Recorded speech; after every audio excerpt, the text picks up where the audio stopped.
tayo magtiwala sa kanya. Meron po ko isang example dyan. Meron kami isang baby dito. Nung pinagbubuntis, nung siya ay anak noong, naanak ko sa kasal yun eh. Ngayon, nung pinagbubuntis yung baby niya, na-find out ng doktor na hydrocephalus, may sakit siyang hydrocephalus. So, ang sinabi sa kanya, as soon as na may panganak yung bata, a week, after a week siguro, 3 days o 1 week, operahan na kagad yung bata para hindi na lumaki yung ulo na tuluyan. Ngayon, so, syempre, pray kami ng pray habang buntis siya na huwag na siya ma-operahan, gano'n. Syempre, iniisip namin yung finances. Pinakamababa na din ng 250,000. Ganito, gano'n. So, pray kami. Nung lumabas ang bata, kung titingnan mo yung bata, parang normal. Pero makikita mo yung manifestation na medyo uslit yung mata, pero hindi ganun kalaki ang ulo. So, ang sabi na naman ng doktor, ay, kailangan operahan niya kasi nandun na yung symptoms nung hydro. Okay. So, pray na naman kami. Alright. Pray na naman kami, Panginoon, sabi namin, minsan pa, makita namin yung kapangyarihan mo, minsan pa, makita namin yung pinangako mo, na hindi namin hindi. Siyempre, ang puso namin, as much as possible, wag mang-operahan. Alright. Ayaw nyo, siyempre, ng gastos pati. Ayan. Hello, Ate Abby. Ayan, mukhang nawala siya sa linya. Alam mo, nasa Laguna siya, no? Okay, tawagan natin muli, Ang ating pinag-uusapan po ay trust issue, Sabi niya kanina, sinishare niya dun sa verse niya, if we know the truth will set each one of us free. Nako, napakasarap marinig po ng ganyang promises, Yung katotohanan, although it hurts, sasabihin naman na yung iba, napakasakit malaman ng katotohanan, pero kasi yun ang katotohanan, so yun naman po ang magpapalaya sa atin, sa mga ating mga katuroang. Madaming katuruan kasi in the past, unfortunately, laan po yan may mga superstitious. Yung bang hindi siya totoo at nagiging totoo dahil pinapanghawakan nyo. So gusto natin yun, dun tayo mag-a-align, dun tayo maniniwala sa katotohanan para makapagpalaya at maging mawala sa atin yung ganong katuruan. Mga strongholds, ika nga. Pag sinabing stronghold, ito yung nag-hold sa inyo ng strongly. Halimbawa, sasabihin mo, pag hindi ka sumunod halimbawa sa kung anumang katuruan dyan, ikaw ay mapapahamak halimbawa, ayaw natin yung mga hindi ka siguraduhan. So nagbabalik sa kabilang linya, nandiyan na sa kabilang linya ulit. Ate Abby, hello po. Ayan, merong tayong intermittent signal. It happens all the time. Ayan, Ate Abby, hello. Okay, ulitin natin ang pagtawag. Go ahead, Ate Abby. Can you hear us? Siguro, mo na lang yung line niya. Anong pangalan nito? Hello, Ate Avik. Alright.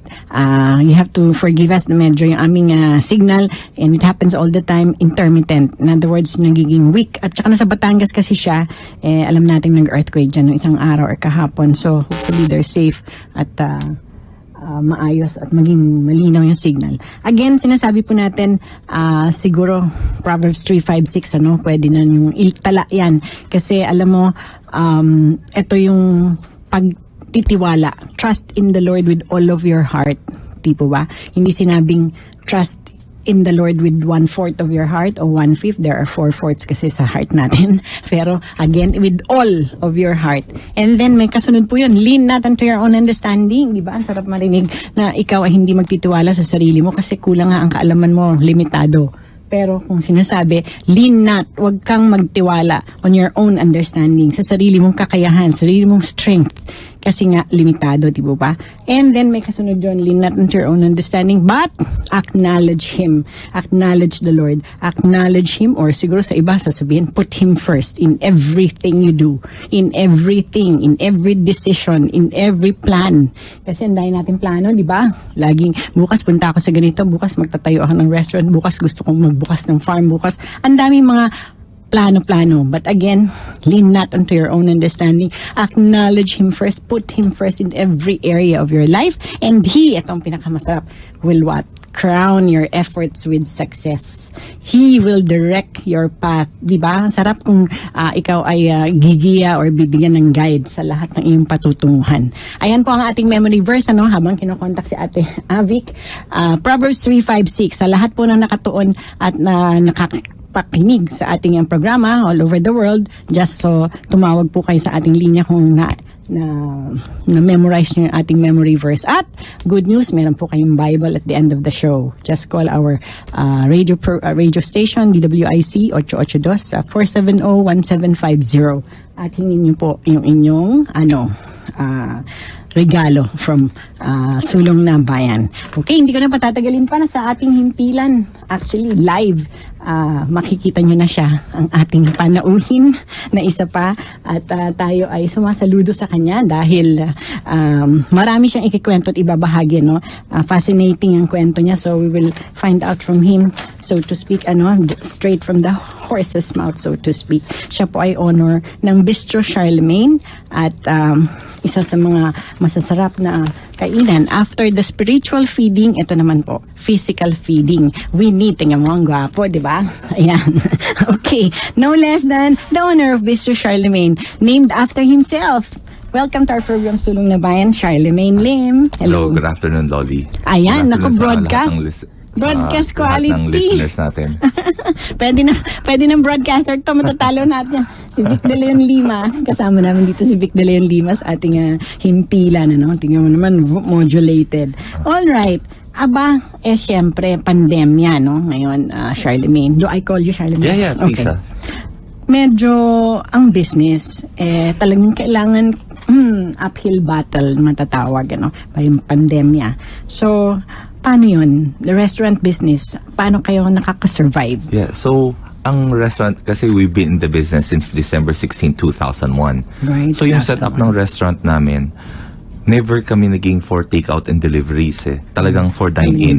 For dine-in talaga. As in, wala kaming mga riders, wala kaming mga motorcycles, yung mga free delivery. Kasi ang setup ng restaurant, like what I said, 20 years ago, talagang for dine-in talaga. Yung pagpapasok yung customers namin mag-order ng soup sa amin, mag-order ng salad, mag-order ng appetizers, tapos may main course, may desserts, tapos may wine kami and drinks. Alright. Tapos lahat ng mga tables namin, lahat may mga fried rice sila. Ayan, so nakikita natin yung pagkain, napakasarap. Nagutom bigla. Anyway, you're saying, may so soup, ngayon, meron. kompleto. So ngayon, itong Full pandemic set. na to, for the first time in our life, syempre nagsarado tayo ng lockdown tayo from March 15th hanggang June 1st, no? Okay. So no choice kami, kung hindi, talagang magde-deliver talaga kami. Right. So ang unang ginawa namin sa Santa Rosa, Laguna, yung branch namin doon, Okay. yung kusinero namin sila nagde-deliver. Siya na rin. Oo, yung mga Multitasking. sila nagmumotor, talagang sila nagde-deliver. Yeah. So yung syempre hindi naman lahat ng mga branches, yung mga kusinero namin or waiters namin may mga motorcycle, yung iba nagko-commute, di ba? Kailangan. So fortunately, may mga apps tayo, like yung mga Grab, mga Lala Move, ang rami, may Move It, Right. may Move On, Tok-tok. tapos Meron na yata. tapos may Kala mga ko food TikTok. apps na yung mga Okay. Be Extra, Picaroo, Yan, rami, dami. Daming choices. So ang laking tulong sa amin, ang laki tulong sa amin So, noon. nakatulong pala So just yun. imagine yung 20 years ago, Hindi mo nag-open naman- kami ng restaurant, wala Yan. kang social media, wala kang Hindi pa uso yun noon, wala kang 20 years Instagram, ago. wala kang Facebook. So Sure. dati landline tatawag o ano yung mga food Anong niyo pwedeng o order ma-order kami take out. sa At least menu? ngayon, magva-Viber sa amin, magwa-WhatsApp sa amin, magdi-direct message sa Instagram, sa Facebook. So, ang laking tulong ng Daming- social media. Yeah. I really believe kung walang social media at saka wala yung mga food apps, there's no way na Yeah. restaurant magsasurvive sa Magsasurvive. pandemic. Pero despite that, hindi ko sinasabi nagsasurvive kami, no? Actually, we've been losing a lot of money Already. simula nung March. pandemic nung March last year. Right. Kaso lang, nandito lang ako sa point na kailangan ko lumaban sa pandemic Kasi we've been in the business for 20 years. Pag sinara ko to, Paano? wala na. Ano gagawin Yeah. ko for the rest of my life? Right. Lahat ng tao, di ba, usually pag Nagre-rely sa they payo. say na if you are a good businessman, you have a lot of businesses, di ba? Oo. Ako Ikaw, wala. Yun, Ito lang talaga. Naka-zero in ka lang Wala sa na. So, restaurant. ito lang ang negosyo namin ng sister ko Okay. for the past 20. 2 decades. So, wala kaming backup plan. Right. So, ngayon, pag sinara namin, hindi na namin anong gagawin namin. Yes. Pero ngayon, pag linaban naman namin, sobrang broke na broke kami, talagang ubus na funds namin. So, Source. oo, lalo Funds. na ang pinakamasakit sa amin, yung pinaka latest branch namin, nag-open kami sa Ayala Malls, Manila Bay. Siya yung biggest mall ng Ayala. Oh, wow. Nag-open kami December Manila 23rd, Bay. 2019. Alright. Siya yung between Solaire and City of Dreams. Wow, okay. Ang ganda ng mall niya. I'm sure. Siya yung biggest Prime mall ng Ayala. area. Kaso lang, pag-open namin, pandemic. Nakasabay. So, never kami umangat. So, every month, for simula Nagbe-bleed. December 23rd, 2000, super bleeding talaga kami. Tapos mga Nagsabay restaurants pa. doon, lahat Lahat hindi naman. nagtuluyan. Yeah, Walang nag-open. nagsarado To the point sa talaga. strip kami lang. So, tinuloy nyo pa rin. Tuloy kasi, hinabol ko talaga yung Christmas. Sabi ng Ayala, mag-open kami buong Christmas. Okay. Hinabol ko, pati Hinabol. contractor ko, pinilit ko. Pero pag open namin, walang pumasok sa amin Masyado. right from the first day. Really? Talagang wala talaga. As in, Kasi pag pumunta pandemya ka- na yun. Simula na pandemic, Simula takot na. na yung mga Takot news na, oo, di ba? masyado. Mga lumalabas-labas na don't ayaw go na. out. Tsaka may JCQ, mayroong restrictions Yes. na. So, somehow nag-open kayo pero wala naman revenue, walang income. Wala. Tsaka losing kami. To the point, nung usually may dalawang driver kami, si Randy and Drexler. Hindi na rin namin sila pinapasok kasi natatakot kami. Baka sila pag naman pumasok ang sila, magbigay ng virus sa mag-infect, sa bahay. Like ako, pati yung right. PA at saka maid. So, Right. alam mo, simula nung May 15th Okay. last year, until this day, ako nagde-deliver sa 3 branches namin. Wow. Ako lang Ikaw na nag-load lang. ng stocks sa Ikaw na pickup rin. truck. Ako rin Oo, nagde-deliver. nag-drive. Wow. So lahat ng mga guards ng Ayala Malls, alam nila na ako nagde-deliver. I'm sure, oo. At until this day, so ngayon, cost-cutting kami, hindi na rin kami nag-hire ng driver. Right. Has to be. Yeah. Cost cutting. Tapos Lahat pati yung to trim PA down. ng sister ko, ginawa namin ng cashier. Cost siya cutting na, talaga kami. multitasking. Oo. So ano kami, for survival talaga. Multitasking na rin at saka survival syempre Yes. sa ganyang nangyayari, no? Okay, pabalikin natin sa kabilang linya very quickly. I beg your indulgence, Charlemagne, ano? Dahil sa kabila mukhang okay na yung linya, Okay na yung kasi we have to pray na ano nga ba ang ating mga concerns din, ano, Charlemagne. But we will syempre babalik tayo sa ating pinag-uusapan. Go ahead, Ate Avic, hello. Hello po, good afternoon po ulit. Ayan, kasama na natin ang owner ng Bistro Charlemagne, no less than Charlemagne Lim. At baka may itatanong din siya sa'yo. Ayan, go ahead. Hello, good afternoon. Good afternoon po. Wala naman masyadong matatanong, Marivic, pero whenever you guys talk about breast cancer, nalulungkot ako kasi yung ex-girlfriend ko, we were together for 7 years. Alright. So yung nalaman niya nagka-breast cancer siya, sobrang healthy niya kumain, as in, Lahat ng ang hilig nutritious. niya kumain, vegetables at saka fruits. or- Hindi siya mahilig kumain ng mga meat or mga pinis, super healthy eating talaga. Mula bata pa siya. So sobrang sakit sa kanya, yung nagka-breast cancer niya, hindi niya matanggap. Kasi sobrang healthy. So, nalaman niya hereditary. Which is hindi niya nalaman kasi yung dad niya passed away when she was 6. Alright. So yung nalaman niya yun, Late na. siya, half Australian half Okay. Filipina. Yung nalaman niya may breast cancer siya, nagpa-check siya dito sa Asian Medical Center. The next day, lumipad siya agad sa Australia. Perth. Perth. Agad-agad. Australia. Tapos, nag-migrate na siya doon. Hindi na bumalik. Yun. Ang hirap. So, Pero naka-recover ba? Yes, nag-chemo siya for 3 months for every 20 days. Nawalan siya ng hair. Yeah. Pero ang maganda, kinukwento niya sa akin, like sa Australia, may binibigay sa akin yung cover sa hair. Oo. Yung parang cold compress na na-save yung hair niya. Okay. Din. So, Madami kasi mga inventions ngayon. Yes, Pwedeng oo. So, yun chemotherapy siya, ganon. Tapos, everyday may tinitake siyang pills Lahat for the ng next 10 years maintenance. ang treatment niya. Mga sessions. So, yes, pag may sinasabi breast cancer, nalulungkot ako kasi, di ba, ako nakaka-relate ako eh. Right. And now that you're saying that, Ate Avic, hindi lang breast cancer ang ating naririnig. May mga kung ano-ano pang diseases, illnesses. How do we address this? Paano natin pagtitiwalaan ng Panginoon na sinasabi ko nga sa'yo earlier bago tayo maputol, ikaw na mismo ang nakakaramdam ng diseases and sakit or illnesses. Go ahead, Ate. Na yun. Saka yung mga tao involved doon sa paligid niya, Yes. nakakaramdam din ng emotional setback, sabi nga po natin. Pero alam niyo po, yung sinasabi ng Panginoon na to live is Christ and to die is gain. Kung alam po natin lahat naman tayo, lahat ng bagay dito sa mundo ay temporary. Madaling sabihin yan kasi hindi ka dumaan sa ganyan. Yung parang ganun, hindi ka dumaan sa mga pain. Pero alam mo po ba, within 4 years time, nawala ko ang nanay ko, ang 2 kapatid ko. So, kumbaga, orphan ako ngayon. Nagsusunod na lang ako sa buhay. Pero, nagsusunod na lang ako. Patay na kasi ang tatay ko nung 10 years old pa lang ako. So, long story short, yung 4 na taon na yun, nagpalibing ako ng 3 mahal ko sa buhay. Okay. Pero kung wala ang kalakasan ng Panginoon, kung wala ang Diyos sa buhay ko, kung wala ang comfort and strength na mula sa Panginoon, ay bibigay din ako. Sure. Namatay yung kapatid ko the following year, namatay uli yung pangalawa, nagbakasyon ako ng 1 taon, namatay naman ang nanay ko. So, kumbaga, iba yung comfort noong may pamilya ka eh. Ngayon, sabi ko, sinasandalan ka na kahit na hindi sila makatulong financially, hindi ko sinasabing hindi sila tumutulong, pero ang sa akin, yung presence lang nila, knowing na meron ko matatakbuhan. Right. And that is our Lord.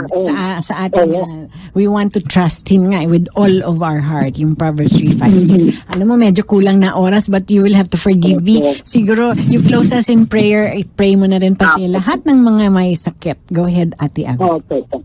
Panginoon, marami pong salamat na meron kaming ama na tatakbuhan sa lahat ng panahon. Maraming salamat sa iyong mga pangako. Maraming salamat, Panginoon, that we are in confidence with you, God. At inside ng isa in part na yun, Panginoon, na ikaw ang pinagkakatiwalaan, the one who is faithful na kung ano ang pinangako mo, i-deliver mo. Panginoon, na sa mga oras nito, Panginoon, tinataas sa iyo ang mga kapatilan namin o mga kababayan namin dumaan sa anumang sakit, sa mga anumang bagyo ng kanilang mga buhay. Panginoon, maraming ko, Ama, na magkaroon sila, Panginoon, ng tamang connection sa iyo, ng tamang relasyon sa iyo. Maraming salamat, Ama, na ang pag-ibig sa kanila hindi nagmamali kahit sa iyo. That your hands are always extended, Panginoon, to reach out to more people to know you more and more. Para nang sa ganun, Panginoon, ang mabless sila. Panginoon, sa mga oras na ito, dalangin ko, Panginoon, yung kalakasan mo, yung comfort mo, yung joy mo, yung peace mo, in spite ng sa kanilang mga dinadaanan sa buhay, let it be revealed, Panginoon, so that God will serve as a living God. Yes. Bless them in your hands. In Jesus' name we pray. Amen. Maraming salamat sa muli. God bless. God bless po. Okay, magbabalik po ang Sulong na Bayan after the station break. Philippine Standard Time, 3:31 in the afternoon. Si Miss Loli Acosta, Sulong na Bayan sa DWIZ 882. Patuloy na naglilingkod sa bayan.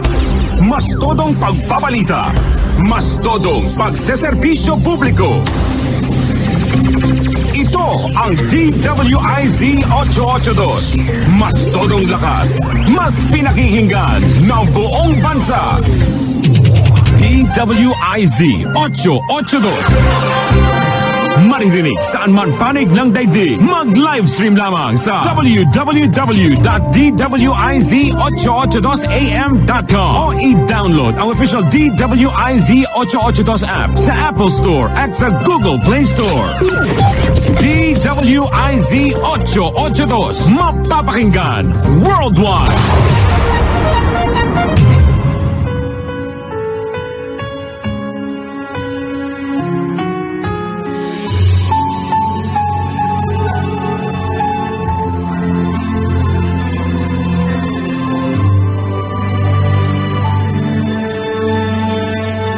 Ito ang oras ng panalangin, panalangin para sa pamilya. Ang mga petisyon na nilalaman ng panalangin ito ay hinango sa mga katuruan ng salita ng Diyos, ang Biblia. Ang salita ng Diyos mula sa Kolosas 3, Kapitulo 18 hanggang 21 at Efeso 6, talatang 4. Mga babae, pasakop kayo sa inyong asawa, sapagkat iyan ang kalooban ng Panginoon. Mga lalaki, mahalin ninyo ang inyong asawa at huwag kayong maging malupit sa kanila. Mga anak, sundin ninyo lagi ang inyong mga magulang sapagkat iyan ay nakalulugod sa Panginoon. Mga magulang, huwag ninyong pagagalitan ng labis ang inyong mga anak at baka masiraan sila ng loob. Sa halip, palakihin ninyo sila ng may tamang disiplina at turuan ng mga aral ng Panginoon. Naway sabayan ninyo ako sa panalangin na ito. Salamat, Panginoon, sa biyaya ng pamilya na iyong pinagkatiwala sa amin. Tunay nga na ang pundasyon ng bawat pamilya ay ang matatag na pagsasamang mag-asawa. Kaya't aming idinadalangin na sa iyong biyaya at kalakasan, lalong mag-alab at manaig ang pag-ibig, katapatan, paggalang, pagpapasensya at pagkakaisa ng mag-asawa sa isa't isa. Turuan mo na kanilang matuklasan at pansinin ang mga magagandang bagay sa bawat isa, higit pa sa mga kakulangan at kapintasan, maging mapagpatawad at iwasan ang galit at negatibong komunikasyon. Turuan mo sila na lagi magpasalamat sa iyong mga biyaya sa araw-araw at palagiang hanapin ang bawat paraan kung paano sila makapagbibigay ng lakas loob at inspirasyon sa isa't isa. Aming ipinapanalangin na alinsunod sa iyong kautusan, ang mga asawang lalaki ay mahalin ng buo at wagas ang kani-kanilang asawa, gaya ng pag-ibig ni Jesus para sa iglesia. Iyong turuan ang mga asawang lalaki na maging maunawain at pakitunguhan na may paggalang ang kani-kanilang asawang babae upang walang makahadlang sa kanilang mga panalangin. Amin ding idinudulog sa iyo ang mga asawang babae na tulad din ng iyong pinag-utos, sila ay magpasakop at magpakita ng paggalang sa kani-kanilang mga asawa dahil iyong itinalaga na ang lalaki ang ulo ng kanyang asawa. Pagkalooban mo ng banal na takot ang puso ng mga may asawa nang sila ay maging tapat sa kani-kanilang asawa sa habang panahon. Iyo silang ilayo sa lahat ng uri ng tukso na makakapinsala sa kanilang pagsasama at sa kinabukasan ng kanilang mga anak. Pagkalooban mo ng tunay na pagsisisi at pagbabago ang puso ng mga may asawa na nahulog sa tukso o bumali ng kanilang sumpaang banal sa iyo at sa kanilang asawa.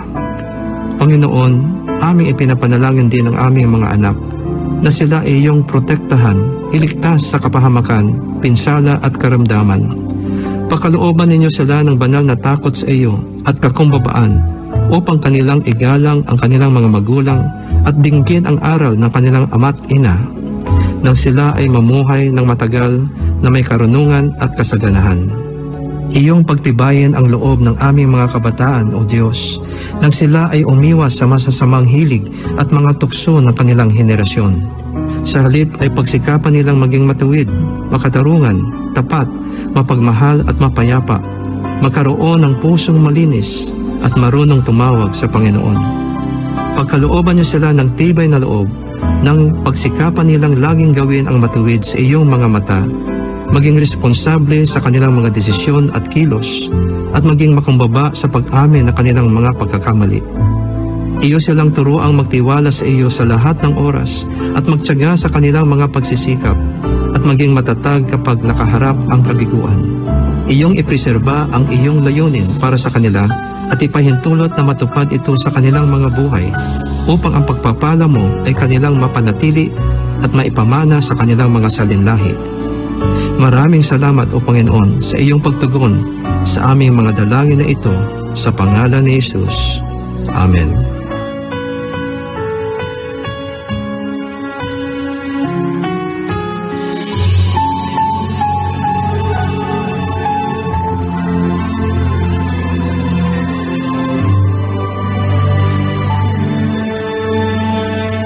Isang tawag mo lang, text o chat man yan, problema'y gumagaan, lungkot sumasaya. Buksan mo ang San Miguel, pinsan mo sa beer call ng barkada. Beer call muna tayo, beer call muna tayo. O anong sarap na pinsan ko, beer call muna tayo. Kahit kailan, walang iwanan, beer call muna tayo. Drink responsibly. Ang balitang ito ay hatid sa inyo ng Patron. Patron knows you deserve only the best. Sinusuyod ng buong pwersa ng DWIC News at Public Affairs ang buong Kamaynilaan upang mayatid ang mga latest na kaganapan. Mga balitang dapat ninyong malaman. Ito ang DWIC Balita. Mas todong pagbabalita. DWIC Balita.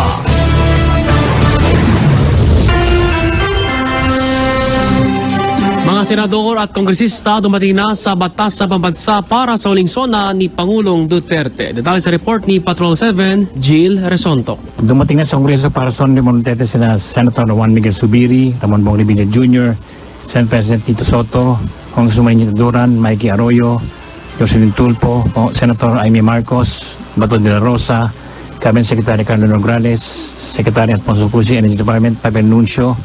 At itong bahagi naman ng reaksyon itong si Senate President Tito Soto kung ini-expect niyang masasabihin ni Duterte sa kanya zona. Well, we expect, of course, an update on how the rollout of the vaccine program is going and the final stand of the President on the rest of this week. bahagi ng paing Senate President Tito Soto para sa 2021 Special Conference it's 7 Jill Rason ng Uto sa impinamento ng Kasbraisi. Pangulong Duterte lalahad mamaya mga dapat pang bagbabagong gawin ng susunod na administrasyon. Detalye sa report ni Patrol 17, Jopel Pelenio. Hindi malayo ayon kay Cabinet Secretary Carlo Alexi Nograles na mag-iwan ng instruction o bilin si Pangulong Rodrigo Duterte para sa susunod na magiging presidente ng bansa o sa susunod na administrasyon kung sino man aniya, sabi ni Nograles, ang magiging successor ng Duterte administration, maaaring magpahapyaw aniya ang Pangulo sa kanila, partikular sa kung ano ang mga pagbabagong dapat na maituloy para na rin sa kapakinabangan ng bansa at ng mga Pilipino. Hindi rin ani Nograles malayo na mailahad ng punong ehekutibo sa itatanghal na ika-17 Pangulo ng Republika kung sino siya, ang mga hamon o challenges na kakaharapin ito sa sandaling siya na ang nasa Malacanang. Sa panig naman ni PCO Secretary Martin Andanar, abangan na lamang daw kung mababanggit ng presidente ang usapin hinggil sa West Philippine Sea. Ang tiyak niya mga topic na mababanggit ng Pangulo mamaya sa SONA ay ang tungkol sa peace and security, social service, infrastructure, ang update sa tugon ng pamahalaan sa COVID-19 at ang estado ng ating ekonomiya. Ito si Patrol 17 Chopel Pelenyo nag-uulat para sa impilang may torong lakas, DWIZ. Underspending sa Pondo ng Bayanihan 2, idinitalye ng isang senador. Alamin ang balita niyan mula kay Patrol 19, Celi Ortega Bueno.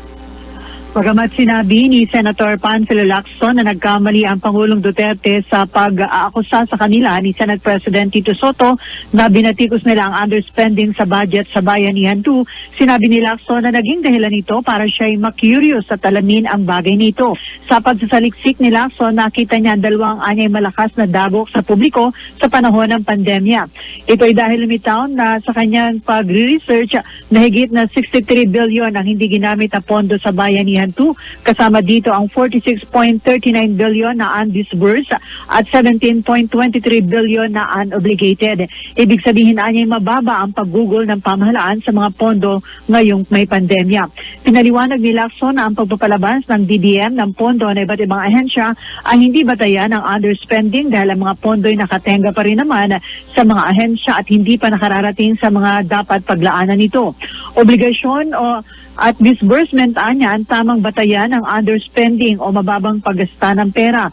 Gamit ang huling tala ng DBM, binanggit ni Lacson na sa 205.117 billion na nakapaloob sa Bayanihan 2, nagkaroon ng obligasyon ng mga hensya na umabot sa 187.8 billion pesos na kumakatawan sa 91.58% ang obligation rate, ngunit nasa 141.44 billion na lamang ang inilabas o na-disburse na kumakatawan sa 75.30%. Dahil sa naturang pangyayari sa Bayanihan Fund sa nagtapos ang implementasyon noong June 30, sinabi ni Lacson na napagkaitan ng mga kinakailangang ayuda ang maraming Pinoy na nagikahos dahil sa COVID-19 pandemic. Samantala, mga senador na nasa batasan na para makinig sa huling SONA ni Pangulong Duterte ay sina Senate President Tito Soto, Majority Leader Juan Miguel Zubiri, Senator Gatchalian, Bato de la Rosa, Bong Revilla Jr., Francis Tolentino at si Senator Amy Marcos. Para sa SONA 2021 Special Coverage, ito si Patrol 19, Celi Ortega Bueno, nag-uulat. At protesta sa pagitan ng pro at anti-Duterte. Nagpapatuloy, balita yan ni Patrol 5, Aya Yupanco. Nagpapatuloy ang pagsasagawa ng kanilang programa ng mga miyembro ng mga taga-suporta ng Administrasyong Duterte o yung mga grupong pro-Duterte dito sa Mendiola, Luzon ng Maynila. Aabot sa mahigit 200 mga kasapi ng Liga Independencia Pilipinas at League of Parents of the Philippines ang nagsama-sama ngayong hapon para sabayan ang pagkilos naman ng mga militanteng grupo na nasa batasan sa Quezon City.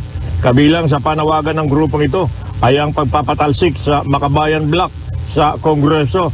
Makikita sa kanilang malalaking streamers na bitbit sa mga oras na ito. At dahil sa ipinagbabawal ang pagsusunog ng LPG, iisprehan na lang ng mga ito yung ng pintura ang mga mukha ng mga mambabatas na kabilang sa Makabayan Block bilang tampok daw ng kanilang aktibidad. Ibibida din ng grupo ngayon dito sa Mendiola yung mga accomplishment ng Duterte administration. Nakabantay din naman ang mga tauhan ng Manila Police District sa ginagawang pagkilos ng mga grupong pro-Duterte at kanilang tiniyak na masusunod ang pinatutupad na guidelines sa health protocols para sa SONA 2021 special coverage. It is Patrol number 5 ay Ipang Kutakulat. Para sa karagdagang impormasyon at mas marami pa mga balita, bisitahin kami sa aming website www.dwiz882m.com at sundan ang aming Twitter account at Facebook page DWIZ882. Ako po si Ace Cruz.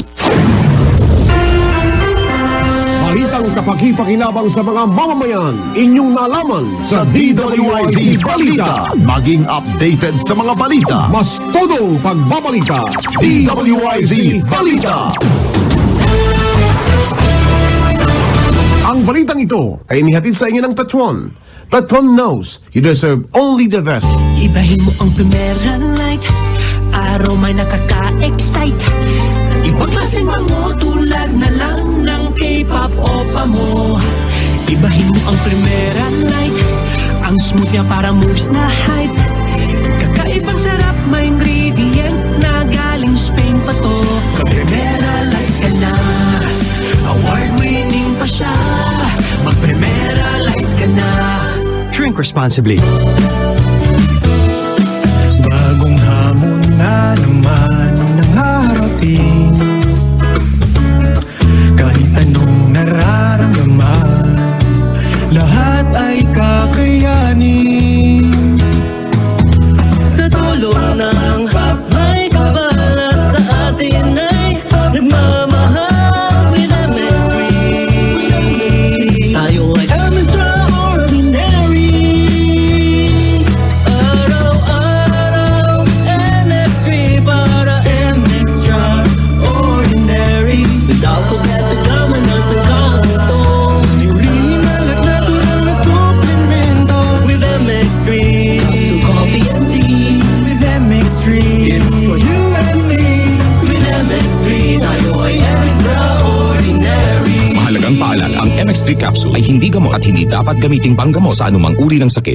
Dala ang pananaw ng serbisyo at pagbabago para sa mga Pilipino. I, Rodrigo Roa Duterte, do solemnly swear that I will faithfully and conscientiously fulfill my duties. Maglaban sa kahirapan, katiwalian, droga at kriminalidad upang bayan ay umunlad. To wage war against those who make a mockery of our laws. Indeed, courage knows no limit. Mga proyekto at infrastruktura, pagharap sa pandemya at patuloy na pagbangon ng ekonomiya. Sama-sama nating alamin ang estado ng ating bansa sa ilalim ng Administrasyong Duterte. Ang ika-6 at huling State of the Nation Address ni Pangulong Rodrigo Roa Duterte ihahatid sa inyo ng Aliw Broadcasting Corporation dito sa himpilang DWIZ 882 at mapapakinggan din sa mga DWIZ at home radio stations sa buong Kapuluan, Dagupan, Legazpi, Naga, Palawan, Iloilo, Cebu, Tacloban, Cagayan de Oro, General Santos at Davao. Huling sona ni Presidente Duterte ngayong Hulyo 26, alas 4 ng hapon, live na mapapakinggan sa DWIZ 882. Huling sona ni Presidente Duterte sa DWIZ. DWIZ! Si Miss Loli Acosta, Sulong na Bayan sa DWIZ 882. Nagbabalik po muli ang ating programang Sulong na Bayan. Ako, we will have to pause. Alam mo, I beg your indulgence, Charlemagne, but this is kailangan, it's a must. So, again, sa ating pagpapatuloy maya-maya, we will find out yung mga gusto nating ibahagi sa ating mga tagapakinig. But anytime soon, ang Pangulo, syempre, ang State of the Nation address will be coming in. But again, tell us your mga ginagawa or ano pa yung parang plano mo for your staff and your restaurant. So yung mga staff namin, no, sobrang loyal sa amin. Yes. Marami sa kanila since 2001. Alright. So as of now talaga, no choice kami kundi skeletal. Kasi nakikita talaga nila yung benta namin eh. So mababait sila. Alam mo yung staff namin, even before the pandemic, sobrang sipag, wala silang complaint, walang parinig-parinig, sobrang bait. So we are so blessed na ang babait ng staff namin. Tapos lahat talaga tulong-tulungan. Ayan, tulong-tulungan. I think that's a good word for today. Kailangan talaga nagtutulong-tulungan. In fact, yun din ang appeal natin sa lahat ng ating mga kawani at opisyal ng ating pamahalaan, no? Iba't pang sangay ng pamahalaan. We really need na maging cooperative tayo bawat isa sa dinadanas natin ngayon. That's the only way para talagang sabi nga ni Charlemagne, makaahon, makasulong na bayan ang For programa survival natin. talaga. Survival. So, let's give way to ating State of the Nation. Charlemagne, thank you so much. Tutuloy natin yung ating huntahan maya-maya. Go ahead. Dala ang pananaw ng serbisyo at pagbabago para sa mga Pilipino. I, Rodrigo Roa Duterte, do solemnly swear that I will faithfully and conscientiously fulfill my duties. Maglaban sa kahirapan, katiwalian, droga at kriminalidad upang bayan ay umunlad. To wage war against those who make a mockery of our laws. Indeed, courage knows no limit. Mga proyekto at infrastruktura, pagharap sa pandemya at patuloy na pagbangon ng ekonomiya. Sama-sama nating alamin ang estado ng ating bansa sa ilalim ng Administrasyong Duterte. Ang ika-6 at huling State of the Nation Address ni Pangulong Rodrigo Roa Duterte ihahatid sa inyo ng Aliw Broadcasting Corporation dito sa himpilang DWIZ 882 at mapapakinggan din sa mga DWIZ at home radio stations sa buong Kapuluan, Dagupan, Legazpi, Naga, Palawan, Iloilo, Cebu, Tacloban, Cagayan de Oro, General Santos at Davao. Huling sona ni Presidente Duterte ngayong Hulyo 26, alas 4 ng hapon, live na mapapakinggan sa DWIZ 882. Huling sona ni Presidente Duterte sa DWIZ.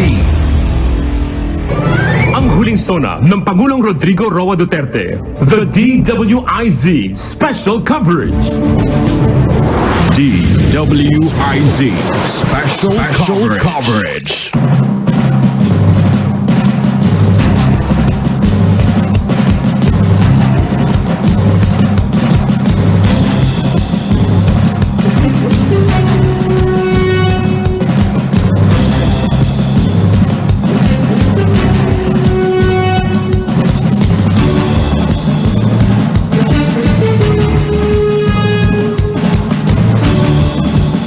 Sila ng contact tracing. Hindi ko lang, walang update kung ito ba ay natuloy, na magbigay sila ng number. Now, at this point ho, siyempre, ang pag-uusapan, definitely ang ina-expect natin na marinig ay ang mga accomplishments. Jenny, Yes. no?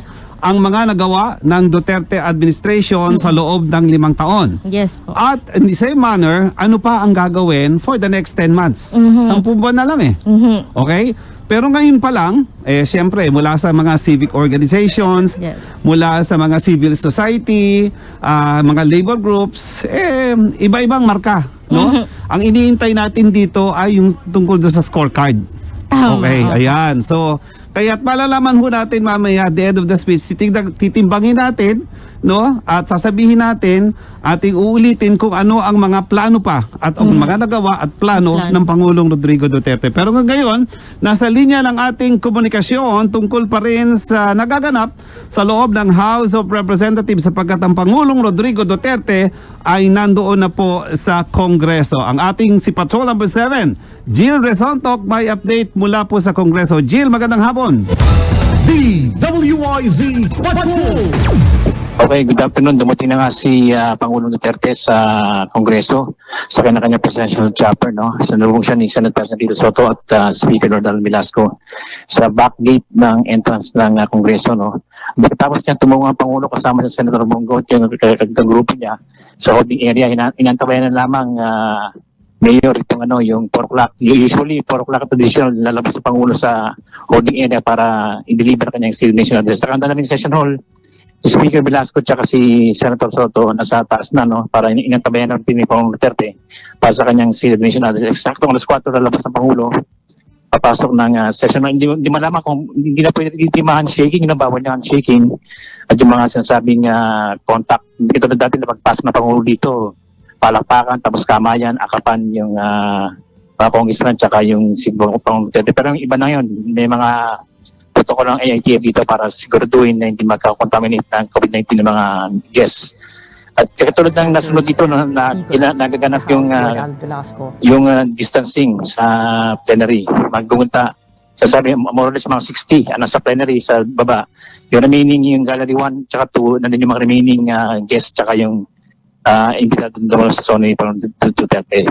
Yan, yung third gallery, walang tao, no? Yun ang second gallery. May distancing na pinapatupad yung mga opisyal ng gobyerno sunod sa ATF guidelines. So yan, natabayanan yung pagbalik ni Pangulong Duterte para sa zona. Para sa zona 2021 Special Coverage sa 7 G sa Pinaranaisi. Okay, exact time natin. Maraming salamat, Patrol number 7, Jill Rizontok. Oras po natin, alas 3:58 at 37 segundos. Jeneline, malapit na. Oo, malapit na. Ha? Mayroon na po bang mga inaasahan nyo po na tatalakayin ni Pangulong Duterte ngayong zona niya, huling zona niya? Well, ako, no, batay dun sa mga nabasa natin at napag-aralan natin, of course, number 1, sasabihin niya muna yung mga accomplishments natin. Because if you will recall in 2016, ano ba yung campaign niya, di ba? Yes. Number 1, the war on drugs. Okay? Tapos, crime, peace and order. Okay? Tapos number 3, about the economy. Tungkol sa kahirapan. Usapin ng foreign policy o yung West Philippine Sea. So ito mga bagay na ito, maari ito'y ulitin niya. And of course, yung highlight ng kanyang administrasyon, yung build. Aba, kanina nakikinig ako, yung assessment ng World Bank, no? Yung isa sa mga director, aba, parang aabot yata ng 860 plus billion ang budget for the build. And out of that, siguro mga 30 plus yun, it was reported by DBWH Secretary, no? Si Mark Villar, na something like mga 11 na yung mga major projects under the build ng under the Duterte administration. So I think ito'y magpapatuloy. So, isa pa rin sa inaasahan natin dito, I'm sure, sasagutin niya yung batikos tungkol sa pandemya. Yes. How they handle the pandemya. Especially ngayon, mabigat itong Delta variant. No? So, ako, yun ang ano ko. Siguro ikaw, you do your own research also. Aminado naman talaga na naging mapanghamon itong panahon na ito para sa Administrasyon Duterte dahil dito sa COVID-19 na sino bang mag-aakala po na ngayon ay dadaan ito. Diba kung yung baga sa sakuna, yung bagyo, yung lindol, yan ay napaghahandaan na, common na. Hindi na, parang pwede pang paghandaan ng mga susunod pang administrasyon. Pero itong pandemya, sino bang mag-aakala nga po? Kaya sobrang naging mapanghamon itong pandemya para sa administrasyon ng Duterte. Exactly. I think it's not only the Duterte administration but the whole wide world, no, sa lahat ng mga nakaupo na mga presidente, naging malaking hamon itong pandemya sapagkat unexpected dito, no? But anyway, so ang titignan natin din nila dito, mukhang nagiging success, ako tingin ko naman in fairness, mukhang nagiging maganda naman at successful yung rollout ng vaccination program because ito yung kailangan talaga nilang paandarin para gumanda yung economy natin at slowly ma-achieve natin yung herd immunity at 70%, no? Yes. Yung herd immunity ng ating population, no? But the other controversial issue, I think he would also discuss or tackle itong endo bill to end the contractualization. Because if I may recall, isa rin ito sa major issues na binanggit ni Pangulong Duterte noong 2016, I will stop contractualization. Pero ngayon, Talagang minamadali nila ito. But on 2019, binito niya itong anti-endo bill, kung hindi ako nagkakamali. So, ngayon, binuhay na naman ni Dole Secretary Silvestre Bello III. Actually nga, ito po, Mayor, na Pulse Asia survey, na nagsagawa sila ng survey, nangunguna ang kabuhayan at paglikha ng trabaho na gustong talakayin ng Pilipino ngayon huling sona ni Pangulong Rodrigo Duterte. At sinundan niya ng pagpapaunlad ng ekonomiya. So napakahalaga lalo ngayong pandemya na to, yung kabuhayan para sa maraming Pilipino. Exactly. Oo. So, maraming issues na pwedeng tatalakayin siya rito, no? Maaring ito sabay-sabay. It's 4:02, alas 4:02 at 29 segundos ang atin pong oras. So, in our TV monitor, ay nakikita pa rin natin si Pangulong Duterte ay nasa loob ng holding area, no? Mukhang hindi pa tapos ang discussion o pag-uusap niya with the Senate President Tito Soto. Andun din si Speaker Velasco and of course si Senator Bongo, no? So any moment from now, ang tabayanan po natin, mga ka-IC, mga gili po naming tagapakinig, ang huling mga magiging programa at gagawin ng Pangulong Duterte sa kaniyang ika-6 na SONA, the last SONA under the Duterte administration. Alam mo, doon sa mga opposition, no? Nababanggit ko. Oops, sandali. Meron tayong report. Nasa linya ng ating komunikasyon si Patrol number 17, Jopel Peleño, na may ulat po diyan pa rin sa atin pong kongreso. Maaring siya ay nasa paligid, no? Jopel, magandang hapon. Jopel.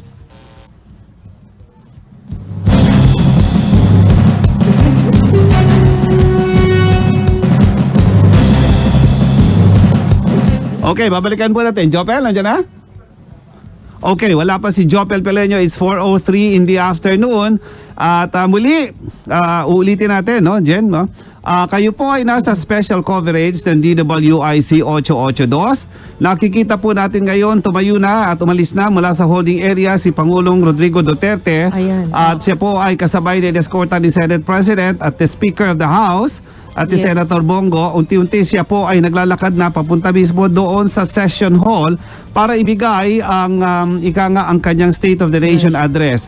And as Jill reported kanina or a while ago, na napakasimple na ito. Wala na itong shake hands, no?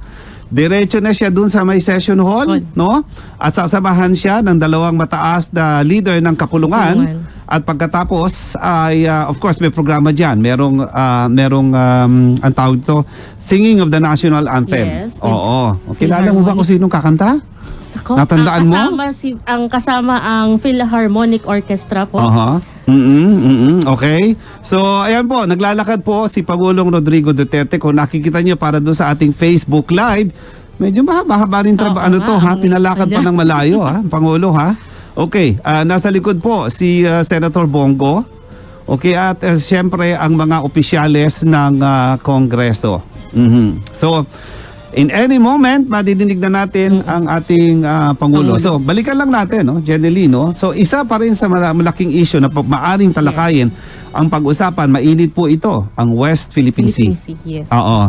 At binabanggit ko nga kanina na baka sakali ang inaabangan dito sapagkat season na ng politika, baka dito formally announced na niya na talagang he's considering to run for Vice President of the Republic of the Philippines. So, yan ang no, ha? So, sandaling huminto na muna. Tinignan muna siguro yung mga, para may mga artwork sa loob, no? Oo. Maganda siguro may ulot ng ating makasama. But anyway, nagkaroon pa ng picture taking na muna. Mukhang may dinidiscuss dito. So, balikan natin yung gusto kong talakayin. So, West Philippine Sea at possible yung announcement niya that he's really considering to run for Vice President in the next election. Oo. So, ang dami, no? Maraming pwedeng abangan talaga ngayon. Okay. So, of course, itong pagkatapos nitong, ang sabi ni PCOO, no?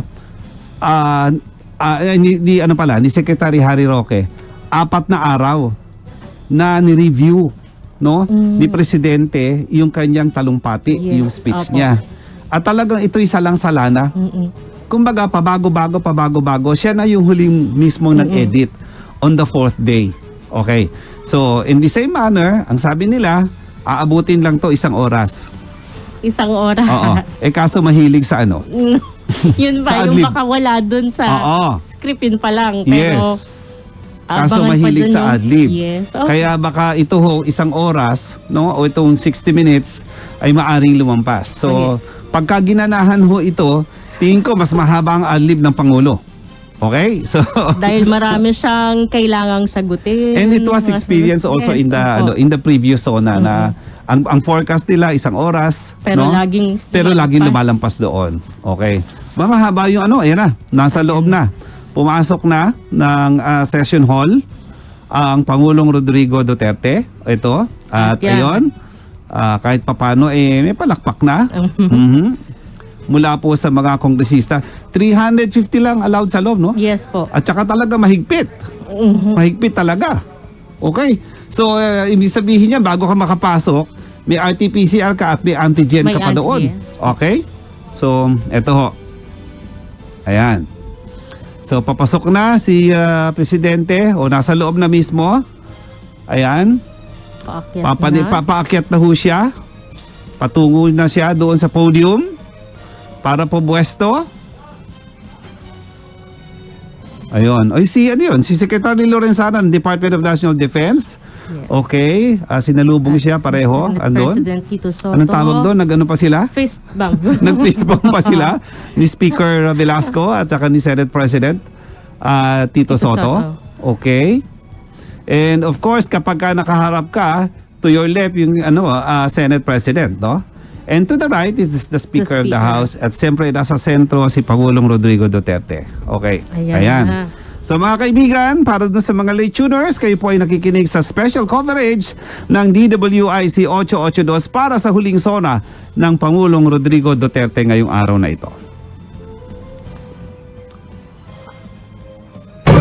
Ang huling sona ng Pangulong Rodrigo Roa Duterte, the DWIZ Special Coverage. Led by Miss Morissette Amon and accompanied by the Philippine Philharmonic Orchestra.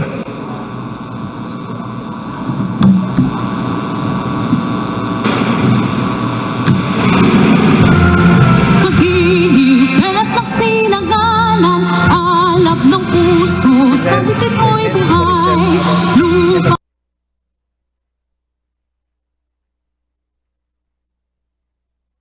sisihin, sa dagat at bundok sisihin. Maghihip, pelas ng sinaganan, alab ng puso, sa dibdib mo'y buhay. Lupang hinirang, duyan ka ng magiting, sa manlulupig, di ka pasisihin. Sa dagat at bundok, sa simoy at sa langit mong pagka, may dilag ang tula at awit sa paglayang minamahal. Ang kisap ng watawat mo'y tagumpay na nagdidingding, ang bituin at araw niya kailan kamay di magdidilim. Lupa ng araw ng walhatin pagsinta, buhay langit sa piling mo.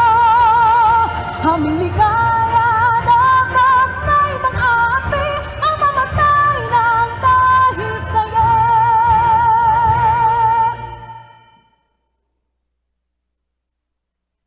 Please remain standing for the nation's prayer.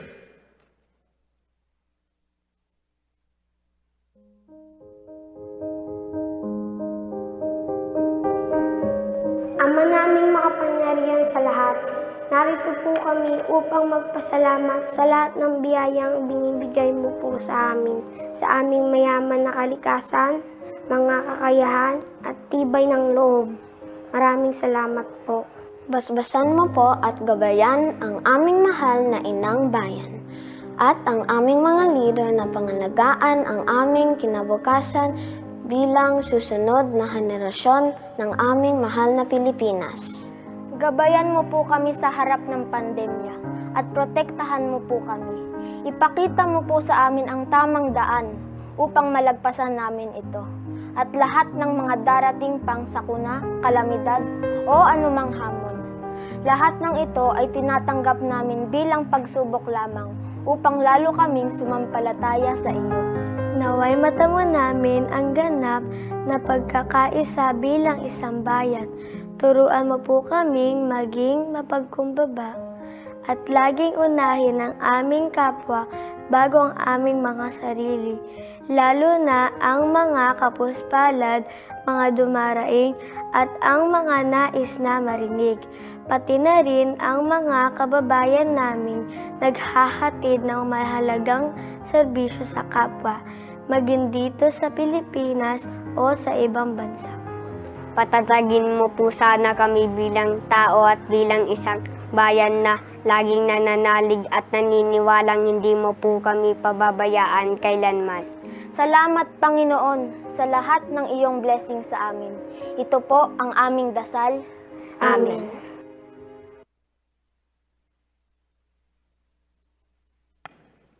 Ladies and gentlemen, honorable members of Congress, the President of the Republic of the Philippines, President Rodrigo Roa Duterte.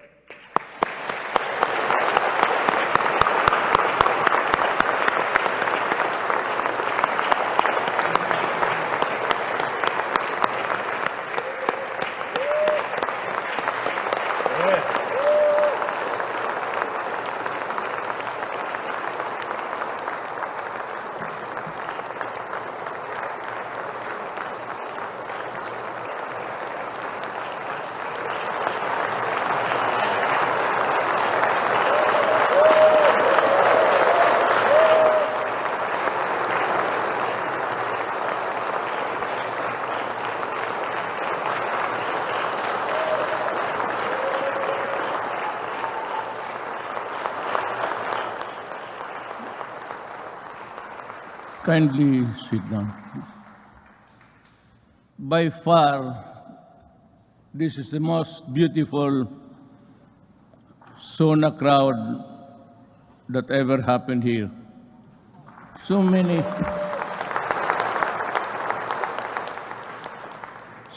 beautiful faces, and you only have to guess when you see the full face of the person.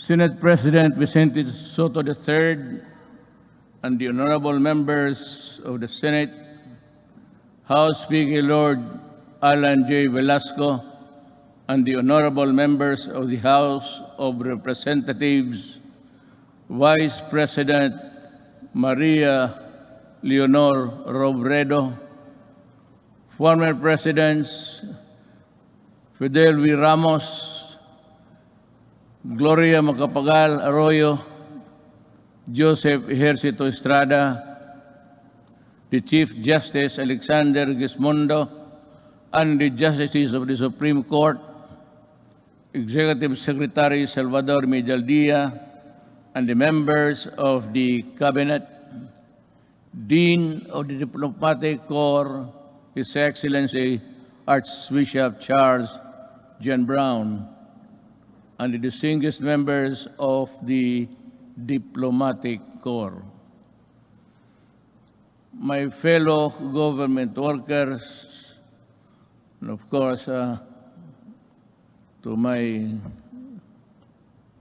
lovely wife, Hanilet, mga mahal kong kababayan,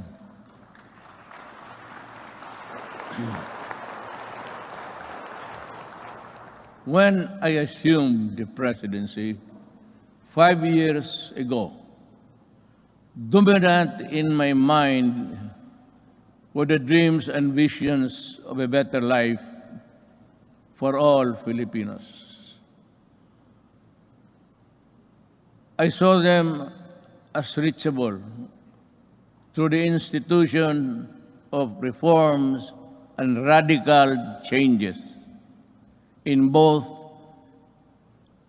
in the structure of government and the mode of governance. Changes designed responsibility, accountability, and all in consonance with the truth that the public office is a public trust. When I ran for the presidency, I just made fundamental processes,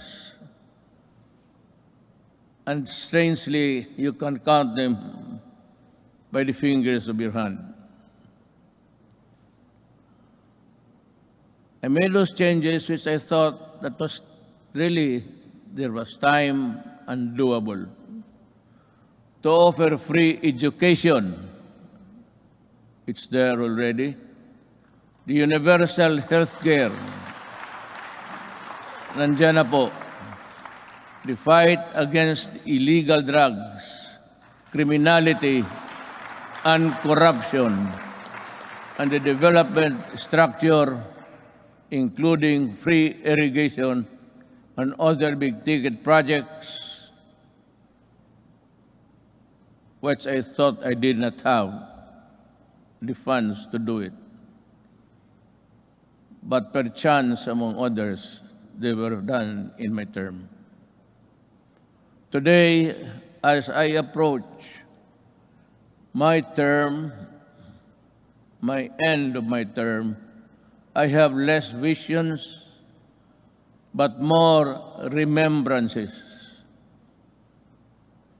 But mine is not to review or to second guess what might have been, but to bear and respond with the urgency of the unforeseen events as they unfold. Even before I took the oath of office, and everyone else, I suppose, knew the gravity of the enormity of the problems that the country was facing.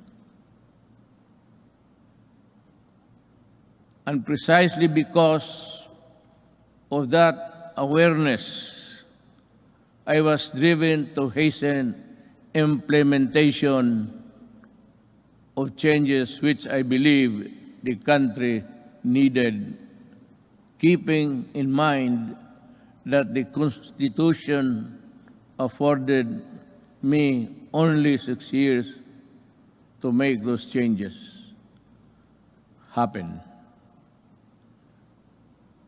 Making a difference within the constitutional time frame is what I was up against.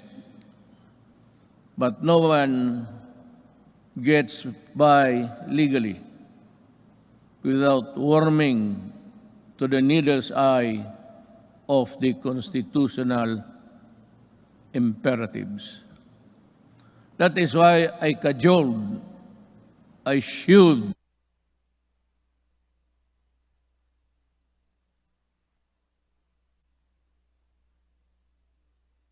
did I allow criticisms, however intense, dampen my determination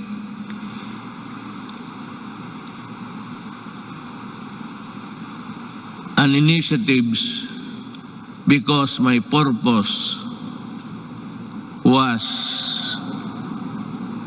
pure and unpolluted.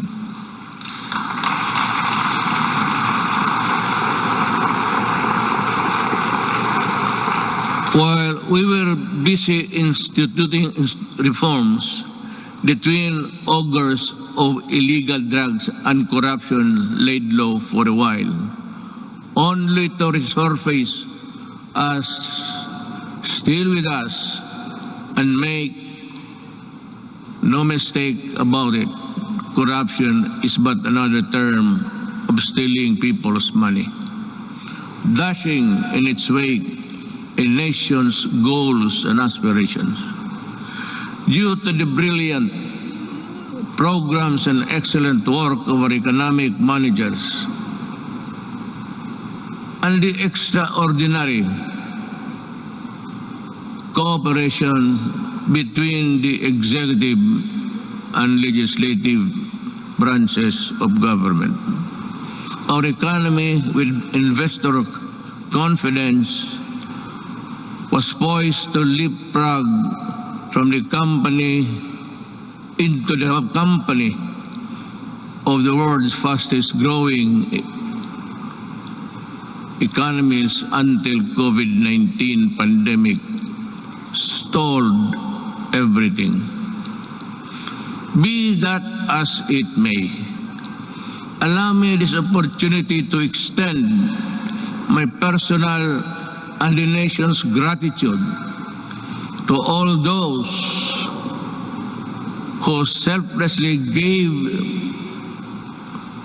their all in the fight against COVID-19, our health workers and other frontliners who risk their own safety.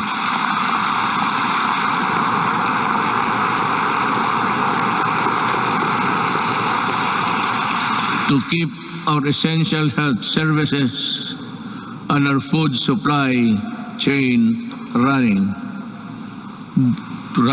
boosting the economy, activity, and ensure peace and order in our communities.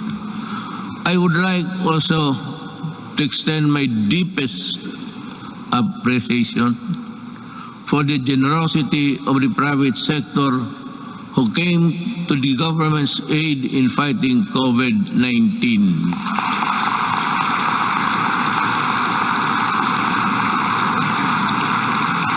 I am profoundly thankful for your sustained assistance to fellow Filipino.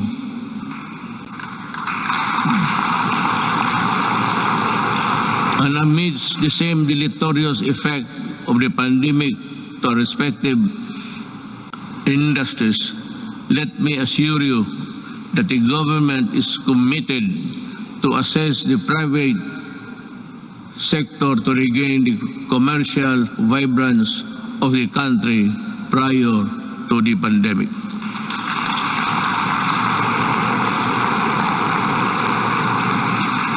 To our local executives, this pandemic pushed you to step up and deliver responsive assistance.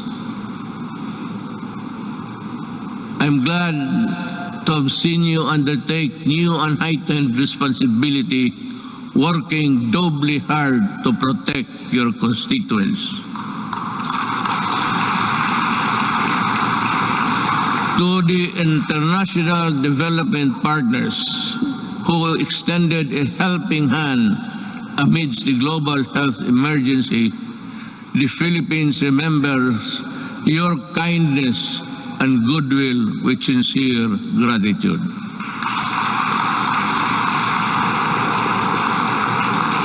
And to all of you who answered the call to protect one another by adhering to our nation's protocols, daghang salamat.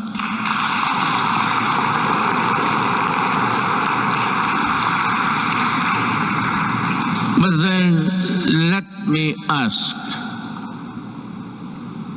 perhaps you and to myself, what exactly is the state of the nation today?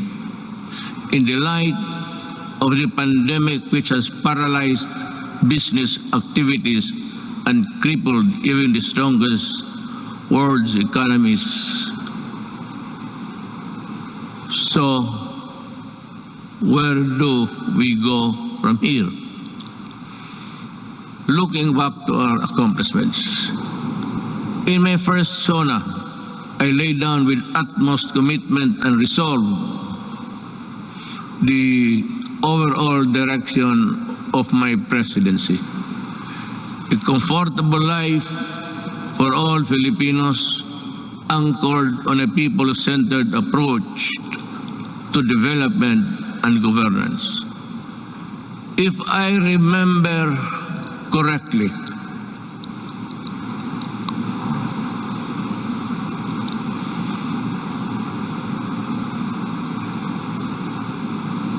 my administration, I said, will implement a human approach to development governance in our people's welfare in the areas of health, free education, adequate food and housing, environmental preservation, and respect for the culture. I bore no illusions that steering a nation towards a comfortable life for every Filipino would be easy. Indeed, the past 5 years have truly been challenging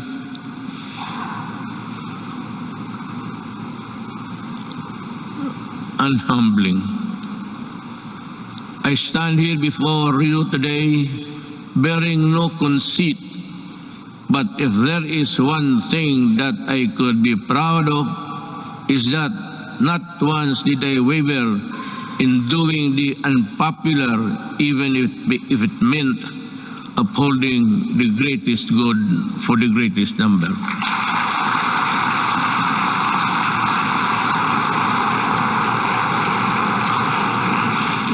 Before I took office, our country was beset with communist insurgency scattered across the nation. A separatist movement that sought to divide us on the basis of religion and religion's deficiencies, and the proliferation of illegal drugs and criminality. Our armed forces were ill-equipped to deal with internal and external threats, while the police force had been overwhelmed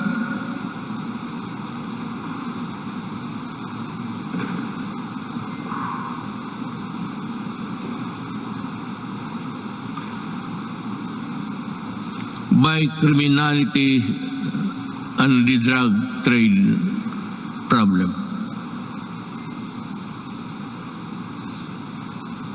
This is why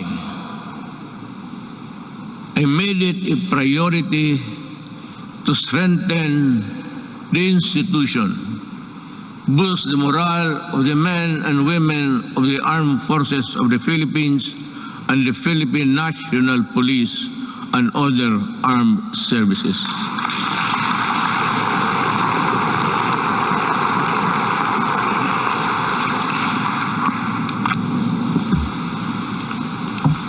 Again,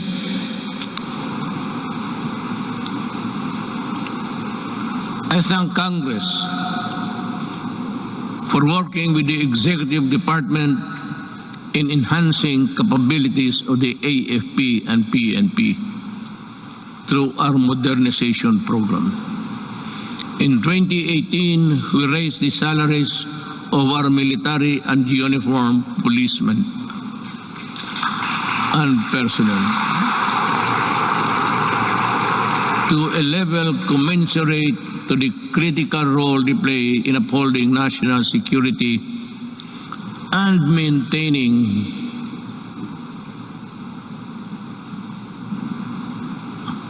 order.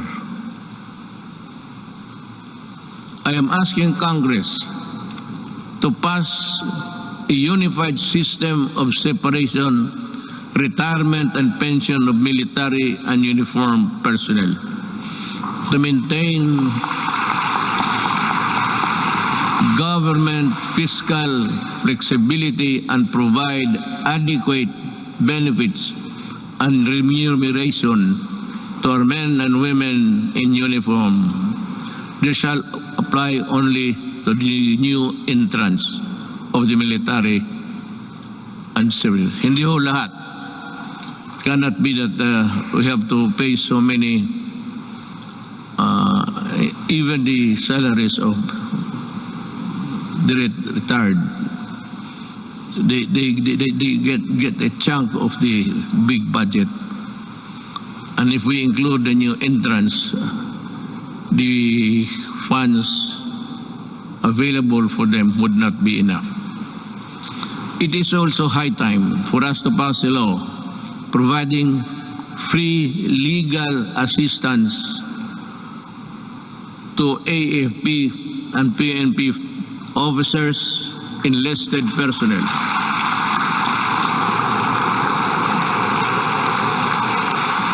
to help them from charges arising from incidents related to the performance of official duty.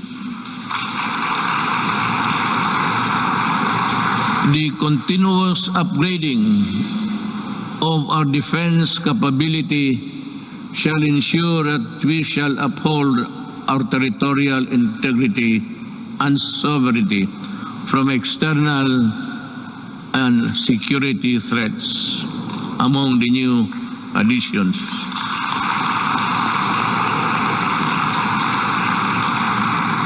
we welcome the country's 2 missile-capable warships to enable us to protect our seas by providing them with necessary equipment, by enhancing their professional capabilities, and looking after the families of the soldiers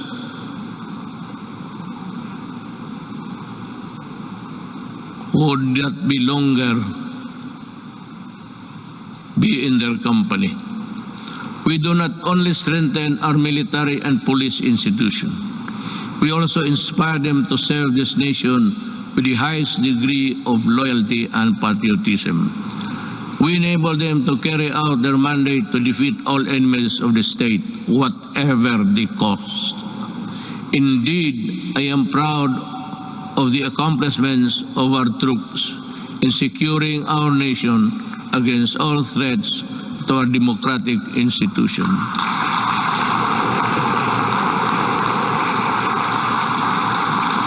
But peace must be realized.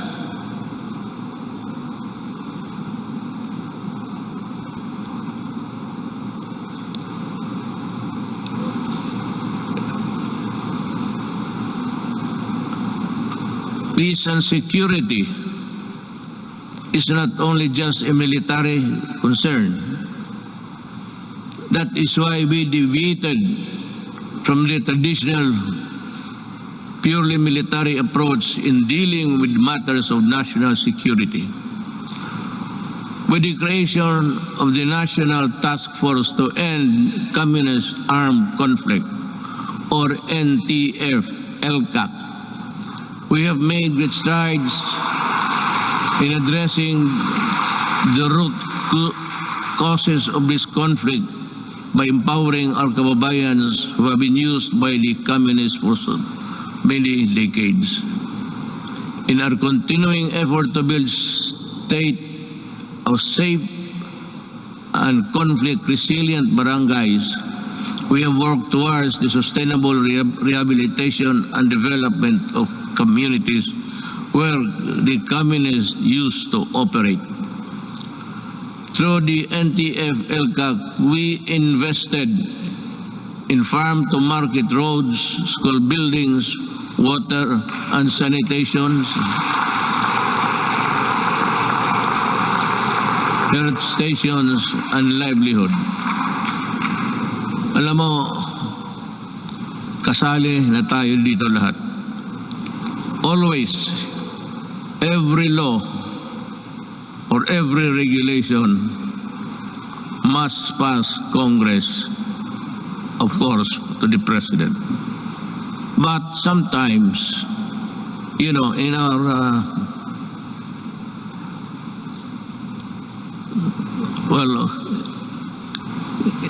in the performance of our duties, we encounter the not so nice of confronting each other. But because of these interventions, more than 17 former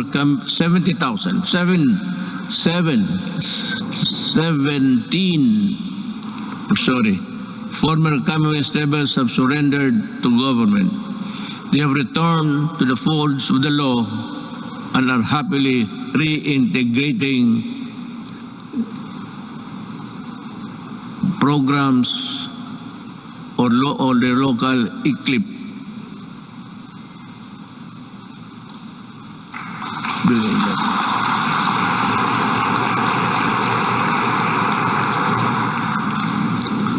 It's either I am talking too fast or too slow, or the operator of this thing here is drowsy.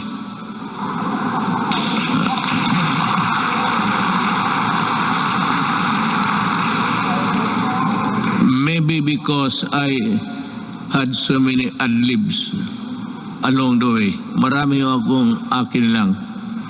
Kaya yung nahinto ako when I stop and I process something in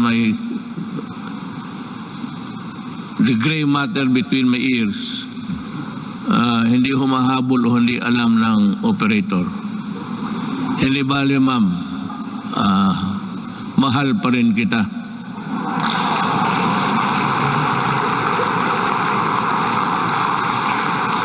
Lalaki ba ito o yung mga babae? Kagabi yung mga babae, sila? Sabihin mo sa kanila, magipagkita ako maya. I will embrace them for their punctuality in operating this, this strange machine that gives you the speech. With the support of our local government units, I am confident that support for the communist movement will continue to erode in the next few months. Unlike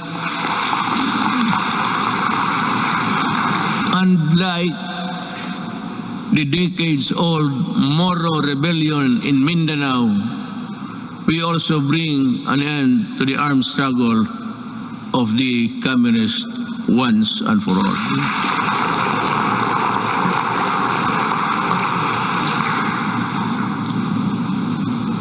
Sa totoo lang, itong komunista, college pa ako. Hanggang ngayon, ang mga sige pa rin. So, speech ba lang ito, kunwari lang, pero ang totoo, there's a lot of fighting going on in the countryside. But I'd like to credit the police and the military for destroying so many communist fronts.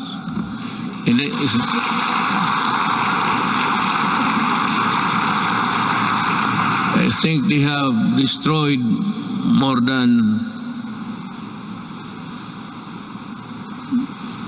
15 apparatus or the fronts of the Communist Party of the Philippines.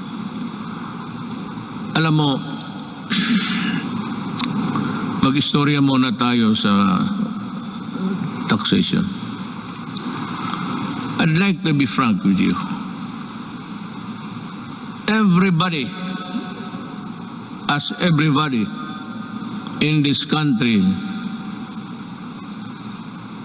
are paying taxes to the communists. The Communist Party earns billions but pass on a little to their fighting men who die for an ideology that is so rotten and corrupt. They themselves are pocketing the money, and their children are studying in Europe and in other places, which I think none of you here can finance such journey. Yan ang masakit dito. They collect taxes, support season in Netherlands, and they do nothing but bad-mouth government and war dogmas and everything. Hindi na sila nagapagod. It's about 53 years in the making. And until today, the poor people are dying. The cadres, and most of them belonging to the indigenous tribes of our country, are fighting a losing battle between the communists and the government. They waste lives, they enlist children, and they are proud of it, but they deny it. But when you go to the mountains, such as I and Senator go many times, even during the elections, they were there with so many arms that I think somebody, an idiot here in the Philippines, supplied the firearms. I'd like to ask Congress, especially Senator Bato, kindly dig on, because we have identified the person who imported the AK-47 into this country on the pretext of using it in the security, providing security and guards in all, in business establishments, and for those who can afford their home. This policeman, I think,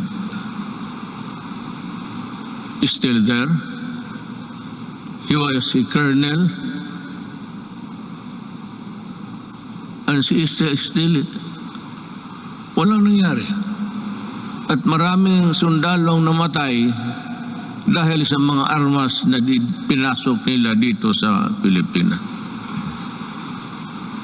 So that my orders to you, if you see them walking around, kindly shoot them dead.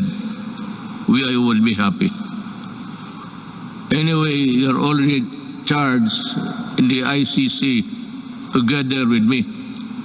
So what is the problem of adding another one? Another idiot Filipino who has caused great damage to our country. Yan ho ang totoo dyan. At itong mga pulis, but let me go back in time. When I first said I will fight drugs in 6 months, I thought it was like in Davao. You can either coerce, intimidate, or bribe them, or give them money. I said, lumabas kayo ng Davao, doon kayo magkalat sa Luzon at sa ibang lugar, huwag dito sa Davao.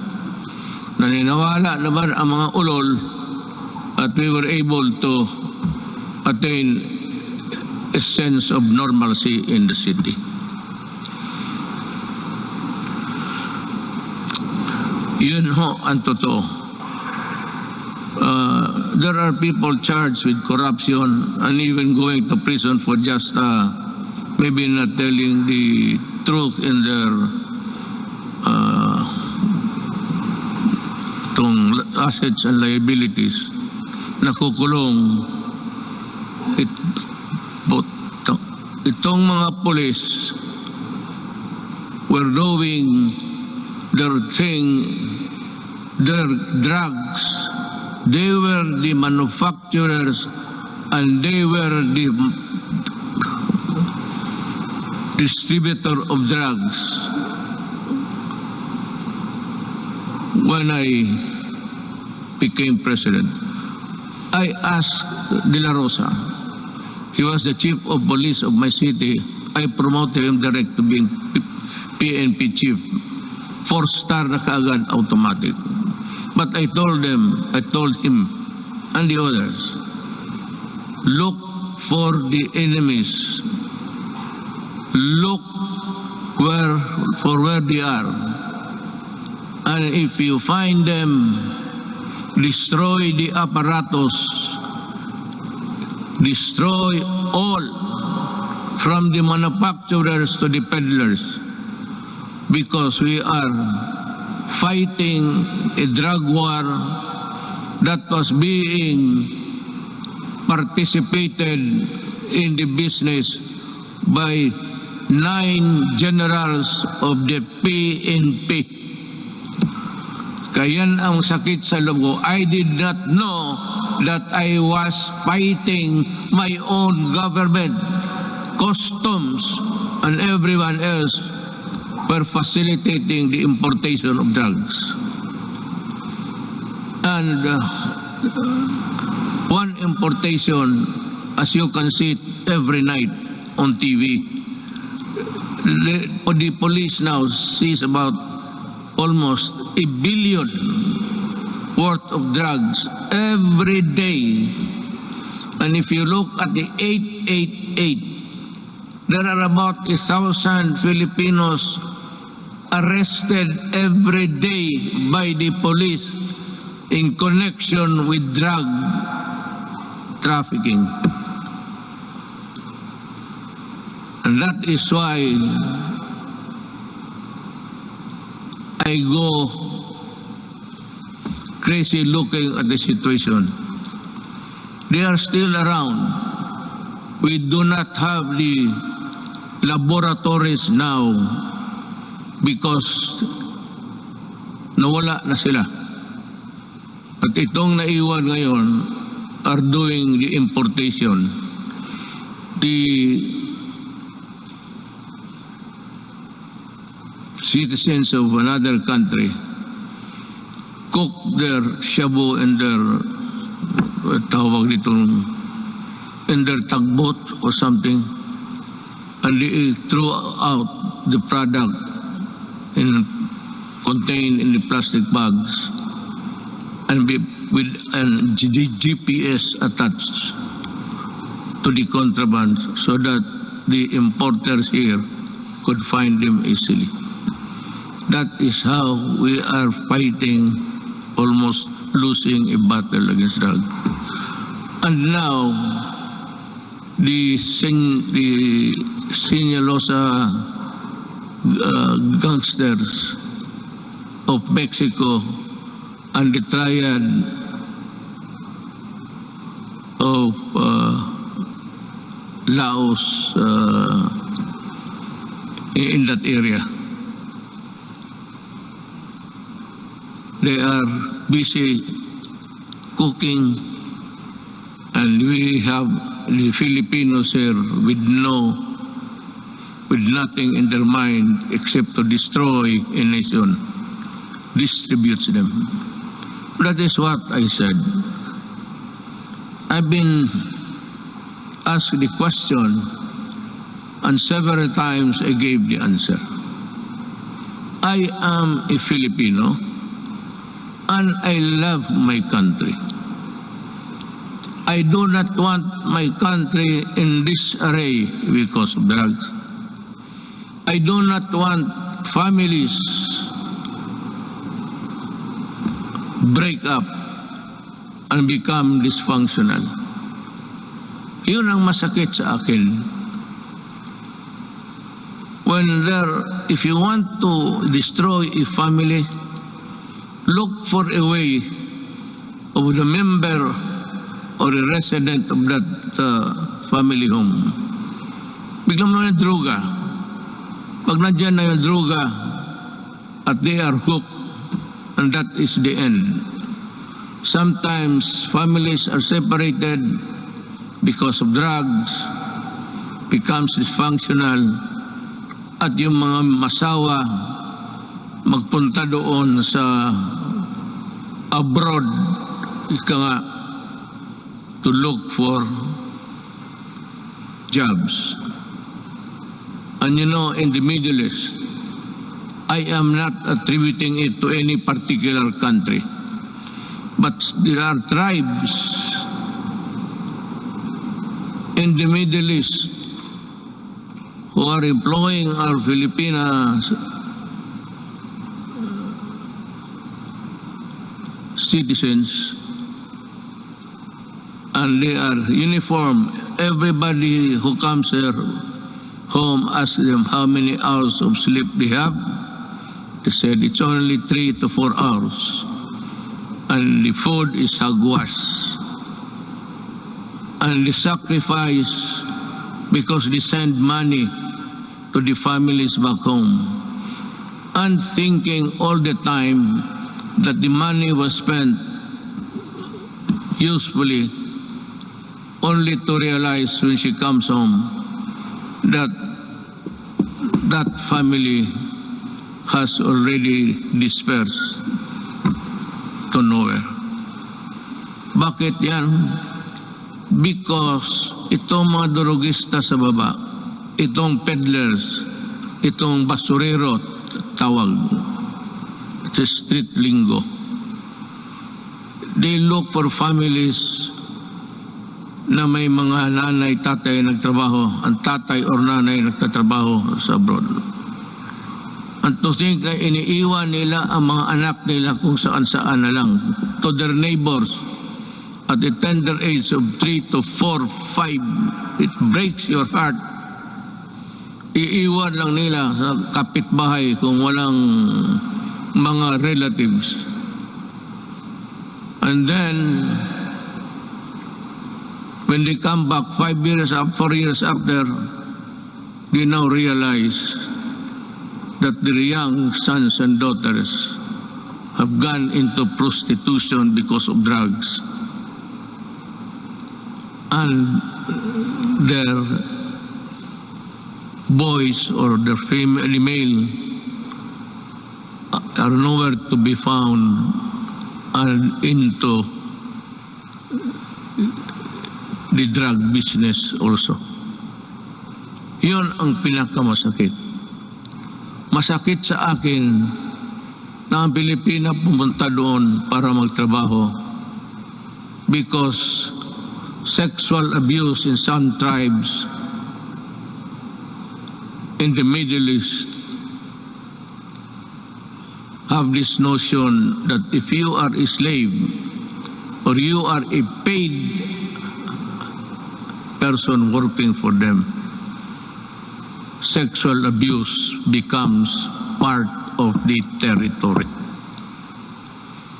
Kaya dyan ako pumuputok at nakakita ko yung mga pamilya na sira. And to think that they labored without sleep, eating, I said, garbage, and not being allowed to go to their own church to pray, well, that is prohibited by them. And we have been, just because of their money that they get, we just look the other way around, but still being, bothered every night and day. What will happen to the next succeeding group of... That is why I have in this speech, I talk about slavery. Pero yan, pagprangka ako, I have never deny, and the ICC can record it. Those who destroy my country, I will kill you. And those who destroy the young people of our country, I will kill you. Talagang ngayon ito because I love my country. You can do it the legal way, but it will take you months and years. And you know what? The statistics I just learned the other night, that plenty of those who are in the middle class have been released from prison despite the fact that they are charged of trafficking which is non-bailable, and most of them are out. Babae pati lalaki ang kaso. And that is why I said, I toyed with the idea. I said, if there is still space, with due respect to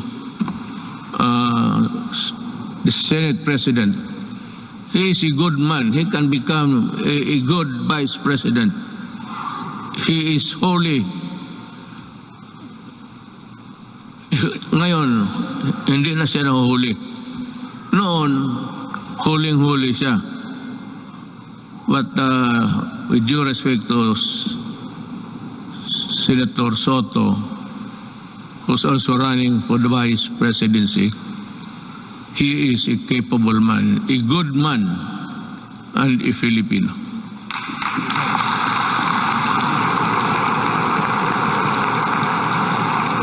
Sige ako tingin sa harap na dito para sa likod ko.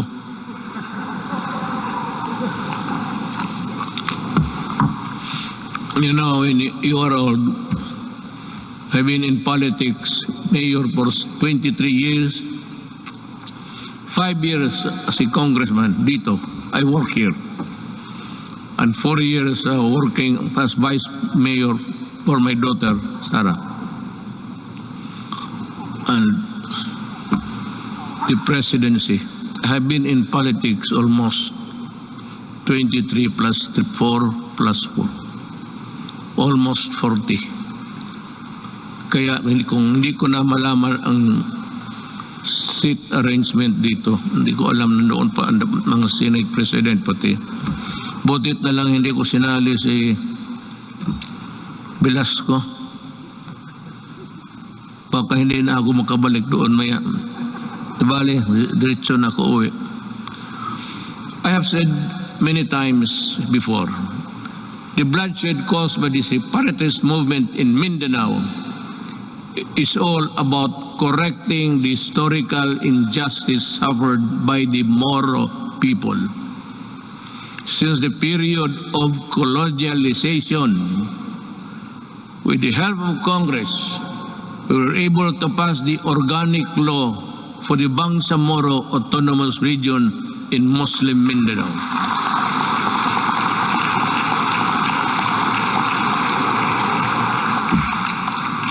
Finally fulfilling a promise that was decades in the making. Our victory in Marawi is also a testament to how the Filipinos' patriotism is far stronger than any extremist group. As I have said before many times, there is no room for lawlessness in this country.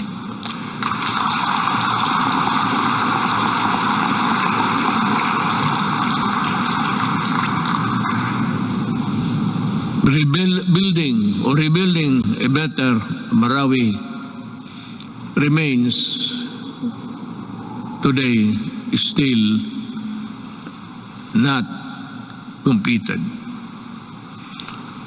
To Task Force Bangon Marawi, we need to race against time, and you have to finish the necessary work for to rehabilitate the war-torn city and bring back its families back home. Now let me talk again about the drugs. I was just ahead because I was talking something else. Nag-segue ako. While we have made great strides in ending rebellion and insurgency in various parts of the country, we still have a long way in our fight against the proliferation of drugs. This problem has hounded our country for several decades, destroying families and degrading the moral fiber of our society. When the assumed office, I committed to end this problem at the soonest possible time. We launched an unprecedented war against illegal drugs and to destroy their apparatus. That permitted every level and sector of society. We wage war on the manufacturers, the financiers, the suppliers, the peddlers, and the entire syndicates, and more importantly, their protectors in government. We have rescued and reformed drug dependence because of their idiotic sense of decency. While interventions and building facilities not only for the rehabilitation but also to prepare them to reintegrate into society. Our unyielding campaign led to the surrender of millions of drug dependents and neutralization, capture and prosecution of thousands of drug personalities. The dismantling of illegal drugs and syndicates and the drug laboratories, the extensive drug communities down to the barangay level, and the cutting of narco politics. You know, allow me a little bit of your time. Wala naman siguro kayong lakad ngayon. Unless you want to, unless you have this appointment with, I'm sure hindi babae yan. That would be a sexist statement. Kung nagmamadali talaga, halos tumatakbo, babae yan. Kung naglalakad lang na natural, medyo less important yan. Ganon yan. Pero dito wala. I'm not making any sexist. I'm just saying the truth. What is the truth? It's there for all to see.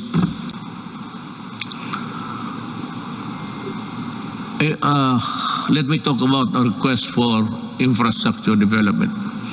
5 years ago, the first thing I made sure was to increase our infrastructure spending to an average of 5% of the country's GDP.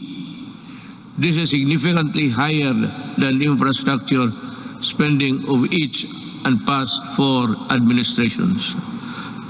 Thanks to the comprehensive tax reform program that enabled us to fund critical infrastructure projects, today we can see the tangible results all around. MRT 3, with its frequent breakdowns and unloading of passengers mid-rail, was a horror. That was for the daily commuters to endure in the past. Now, MRT 3 no longer unloads passengers but to their destinations. The waiting time between trains had been significantly reduced to 10 trains running at only 30 kilometers per hour before. Now MRT runs 23 trains at 60 kilometers per hour. We have taken away the misery of public commuting. We also pursue the completion of the LRT to East Extension project by extending Line 2 and adding 2 more stations. We have reduced travel time between Manila and Antipolo from the usual 2 to 3 hours to only just 40 minutes. Thanks to our partnership with the private sector, we are able to open Stage 3 of the Metro Manila Skyway in January this year. This decongested EDSA and other major roads in Metro Manila. On Independence Day last month, we also inaugurated the Kalayaan Bridge, part of the BGC Ortigas Centerlink project, which will reduce the usual 1-hour travel time between the 2 business districts in just 12 minutes. Beyond Metro Manila, we are pursuing several high-impact projects that will be completed within my term and perhaps in the following years. It's a question of money.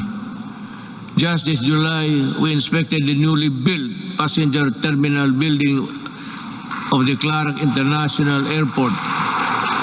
The new and modern passenger terminal is equipped with the latest state-of-art technology. This can accommodate 8 million passengers, alleviate air traffic congestion at the Naya Airport, as well as serve a major growth driver and gateway to northern and central Luzon.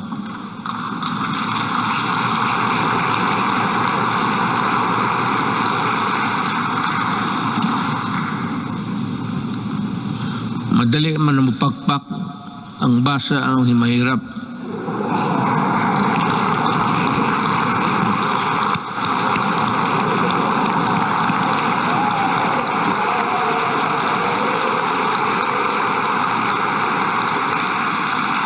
To help promote equitable development, we also completed several roads leading to important trade corridors. Last year, we completed the construction of the Poro Point Free Port Zone Road in La Union, which improved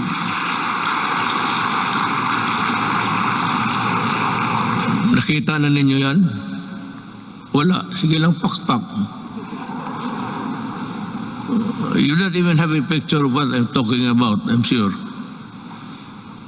To improve access to prime spots for investment tourism in the Poro Point area. We also completed the junction Lanao-Pagadian Zamboanga City Road, which will provide easier access to farms and easily transport their agricultural products at low cost and in great quantities to industries and economic zones located in Diplahan, Zamboanga, Sibugay.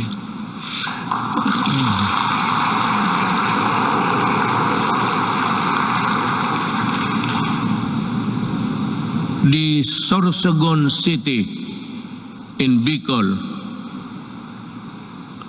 inuna namin yan kasi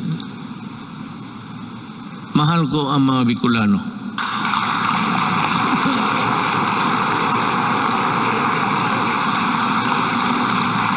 Pangatawan ninyo yung pakpak ninyo ha. Baka the Sorsogon City Coastal Pass-by Road is targeted completion by the end of 2021, while the Davao City Coastal Road will be completed by 2023. Bakit? Why? Why is Davao last? Kasi sinabi ko sa kanila, unahin ninyo yung buong Pilipinas. During the initial years of my presidency, I told the economic managers and the DPWH, pati si Art Tugade sa transportation, unahin ninyo ang Luzon at ibang areas sa Mindanao. Do not look into the political entrails of this city and other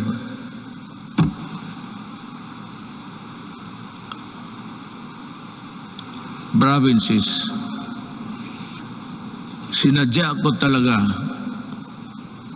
na ipanghuli ang Davao. Kaya for the Davaoenos, you must understand that we cannot really unahin natin yung, kasi taga dyan ako eh. Kung hindi ako sigurado taga Davao, tapos na yan, pareho ng iba. Kaya lang sinabi ko, make Davao the last priority. At totoo yan. Sorsogon is a little politics, but that's the territory of our Vice President, Lene Robredo. Are you here, ma'am?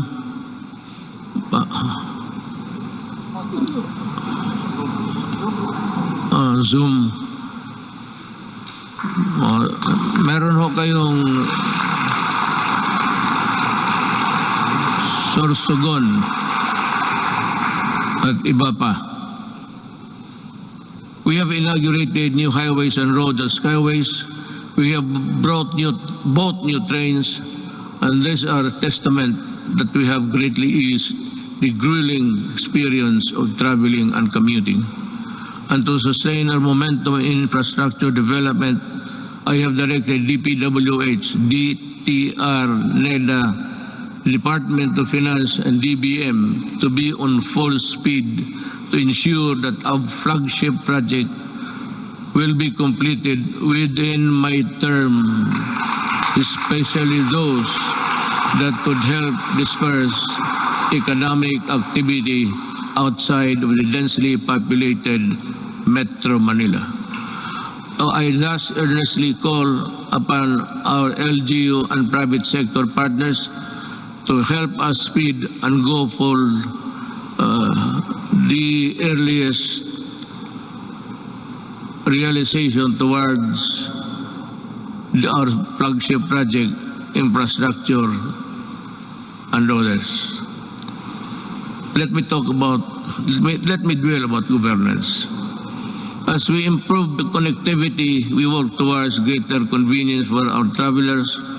We have extended the validity of the Philippine passport to 10 years to lessen the burden of our traveling travelers and OFWs. We have also gone beyond merely addressing the 3 million backlog of the driver's licenses in 2016. We also extended for the new cars the validity of the driver's license to 5 years, and addedly, we shall begin the issuance of these driver's licenses within 10 years, which would be good for 10 years if there is no traffic violation. So, punta ko diyon sa LTO, maybe you have a good site. Merong ano yan eh. I think there's an examination there somewhere to test your ability to drive safely. And you go back 10 years after, and you think that you still have the good side, and your reflexes are still good. 10 years, maraming banggaan yan.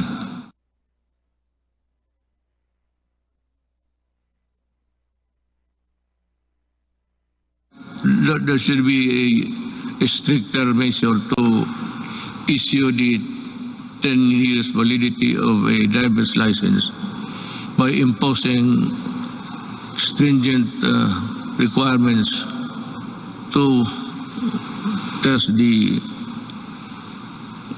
essential functions of eyesight, then the hearing. Yung iba, hindi na nakakarinig ng serbato eh. And so,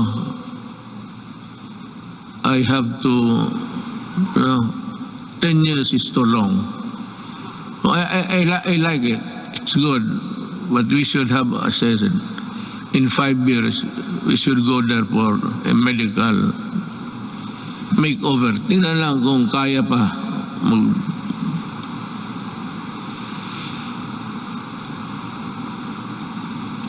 Not only did we extend the validity of the licenses and passports, we also sought to make long lines a thing of the past.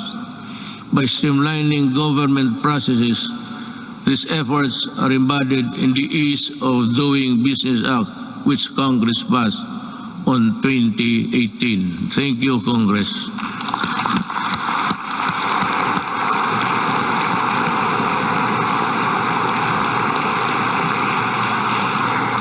Sa inyo yun.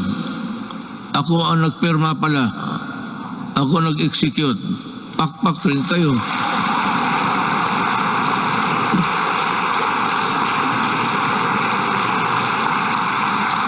Dapat ganun ang SONA. Sabihin mo lahat. At sabihin mo na your, not really your qualms, but your misgivings somewhere there.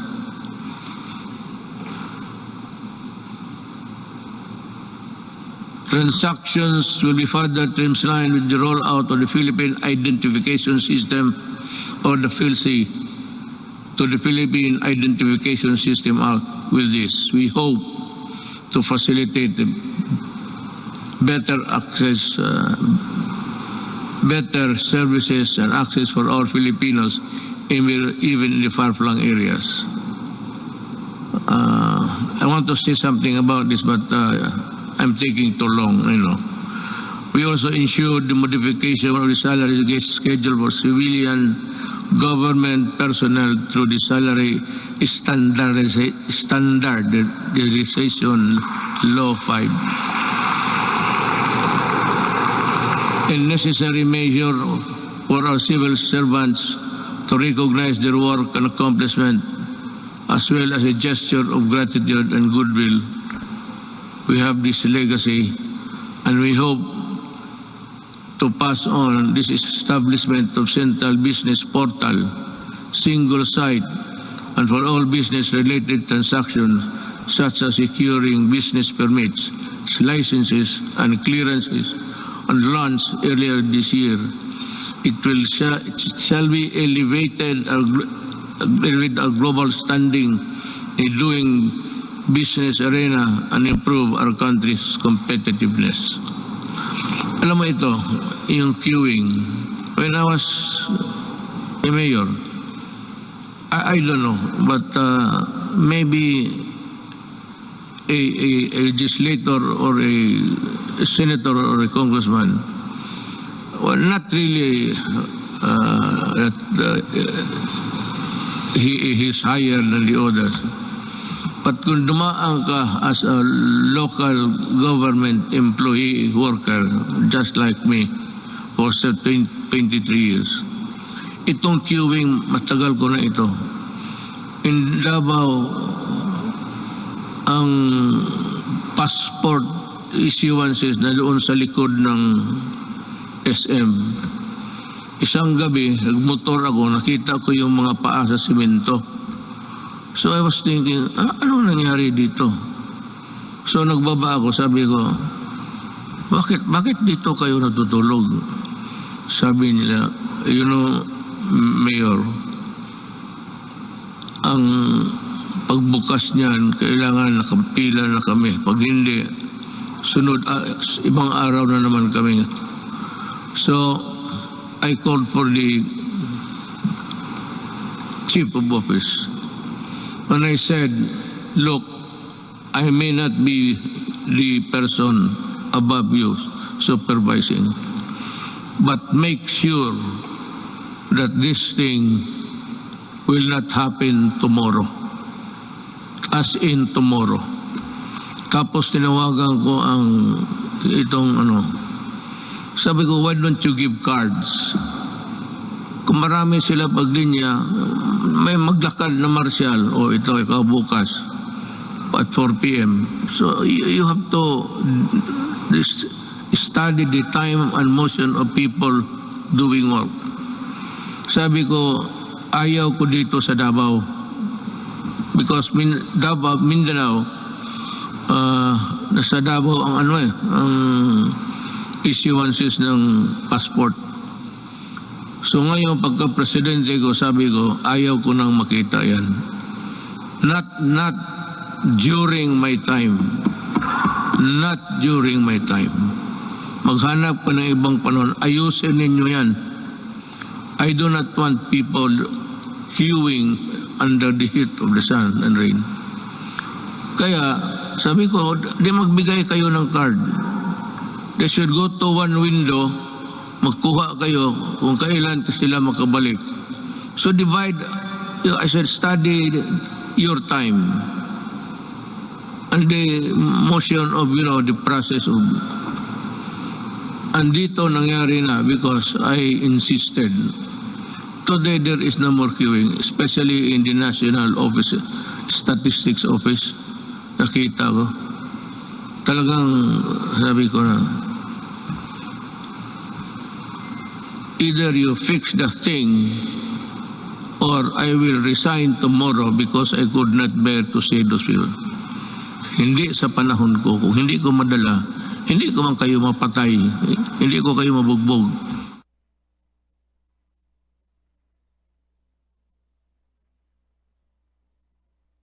Kita yan.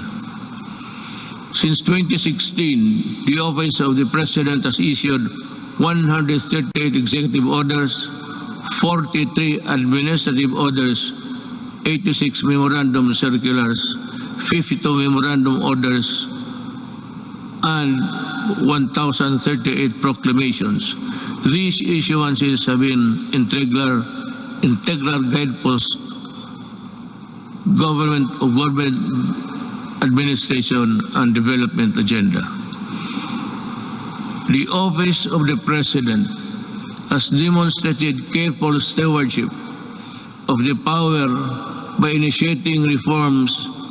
We upgraded and improved the system and processes to ensure that it can provide the best service to the institution of the presidency and the offices under it, ultimately to the Filipino people. To further promote transparency and accountability in government, we also issued the Order of the Freedom of Information and opens the records of transaction, decision, issuances of all government agencies. In relation to this, we have also Presidential Anti-Corrupt Commission that is tasked to run after corrupt and erring government officials and bring them to justice. Alam mo, I don't know if you perhaps have come to know about this. I have yung pastillas sa airport. There were 43 personnel involved. I fired them all. Talagang binaalis ko sa gobyerno. Nagbalot mga ako ng pera sa pastillas. Sabi ko kay magbalot ka, lagyan mo ng pera. Kaya ito ang ipakain ko sa kanila. Tinawag ko 43 of them from the immigration. Mabutit na lang nandyan si Justice Secretary Guevara. So that prevented me from doing it because kung hindi siya dumating, and I never expected him to be there, bigyan ko isa't isa yung papel at ipakain ko talaga yung pera sa kanila. Gusto mo ng pera, kainin mo. That is the best way of... Then you fire them. Customs 73 plus 42, and every day you have about... We have dismissed about 200 government personnel. But some I did not allow the publication because may mga pamilya So of late yung sabi nilang na wag na lang kasi nasasaktan yung mga so ngayon wala na. I have stopped it, but there is no saying that we cannot reimpose it again for all of these idiots. I still have about a year to go. I will reach you somehow. But corruption is endemic in government. You cannot stop corruption. Nobody can stop corruption unless you overturn government completely. If I were the next president, if you think that there's really a need for you to change everybody in the system, then you declare martial law and fire everybody and allow the new generation to come in to work for government. Eh, kung hindi mo ganunin, walang mangyari. Nandyan, it's in the system. Kagaya ng drugs. Sino ba naman maniwala na 9 generals sa police were into trafficking of drugs? And because they are policemen, the charges simply just, disappeared. Because the prosecution, the investigation, which form part of the vital documents in court, nobody was investigating because they are also policemen. Kaya yan kahirap ang Kaya gusto mo, itong mga to, talagang the only way to do it, just call them and say, look for another job. Don't.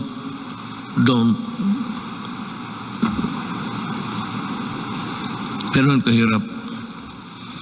Now, let me pursue my talk with the foreign policy of the country. In the international arena, we have vigorously pursued an independent foreign policy centered on the promotion and protection of our core national interests. Yet,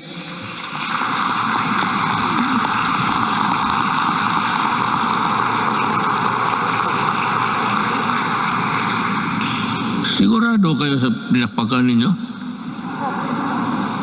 I was just laying the predicate of what I'm going to say.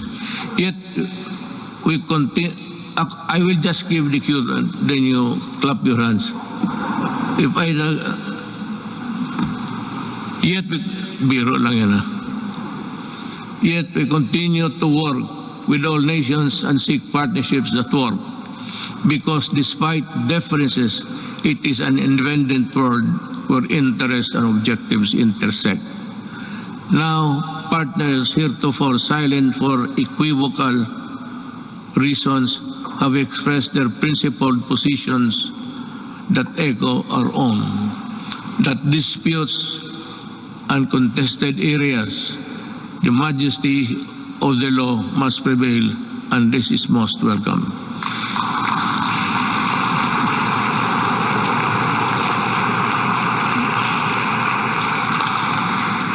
To our friends in ASEAN and around the world, thank you for supporting my government, my country and people, where it truly matters.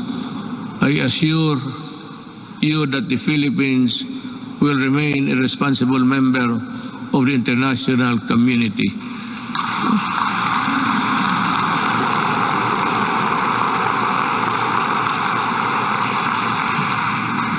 And we will work with you to achieve our shared objectives. But make no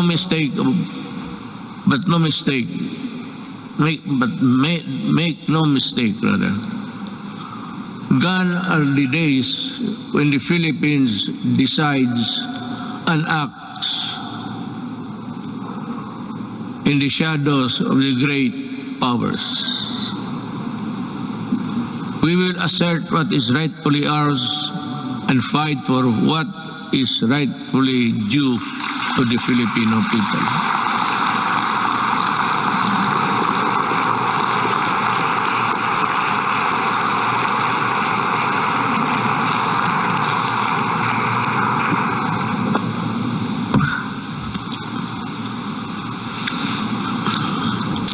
We do not have any sooner every day.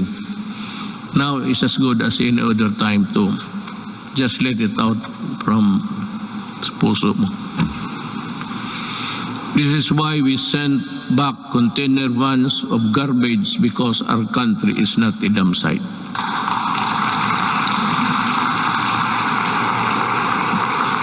And the first country to do that, hindi ko alam kung bakit, ang Canada. And the container was there for 3 years because hindi alam ng port authorities kung anong gawain nila sa garbage. And I said, isauli mo. I want it done tomorrow. Those containers must be out of our country. Pag hindi, kayong lahat, all of you in custody, I'll fire you. That is a good ground for dismissing people for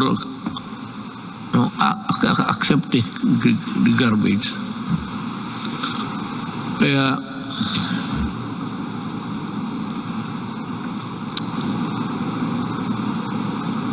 may isa pa. Pero let you in the story. The Balingiga bell. We welcome back the bells of Balingiga after many decades because a historic wrong needed to be corrected.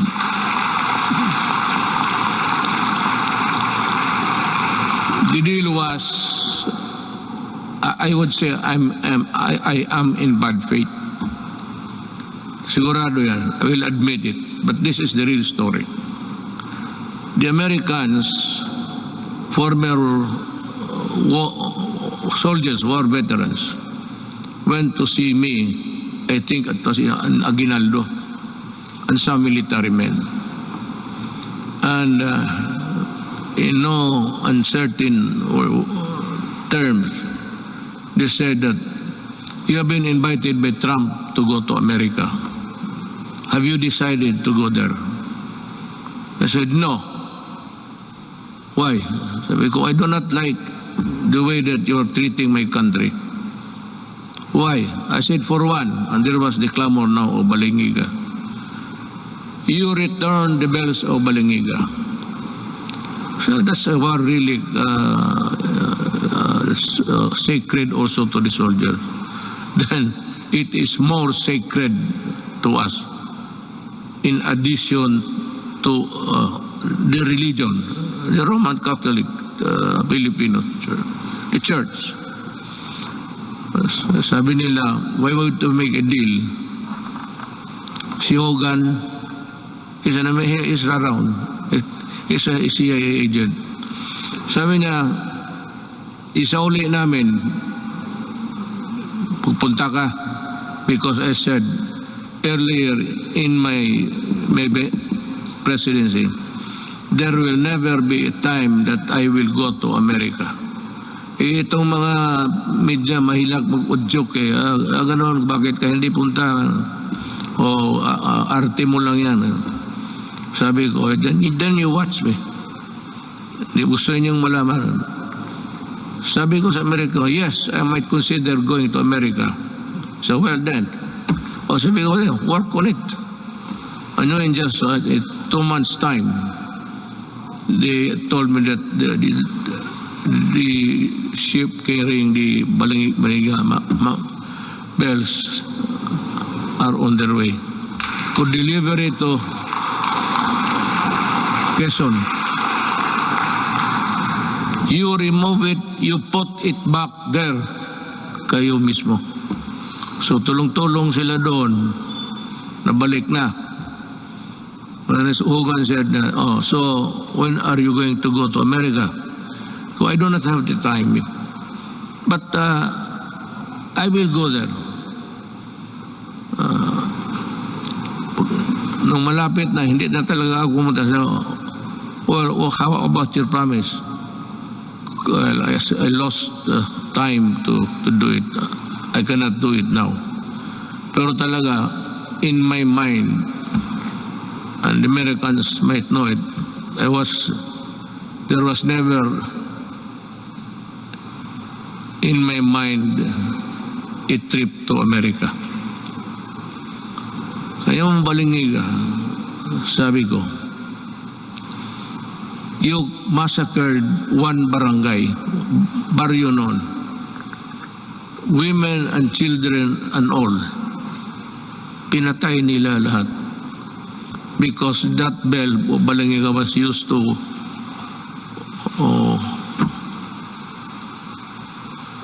call the people for prayers, ganon.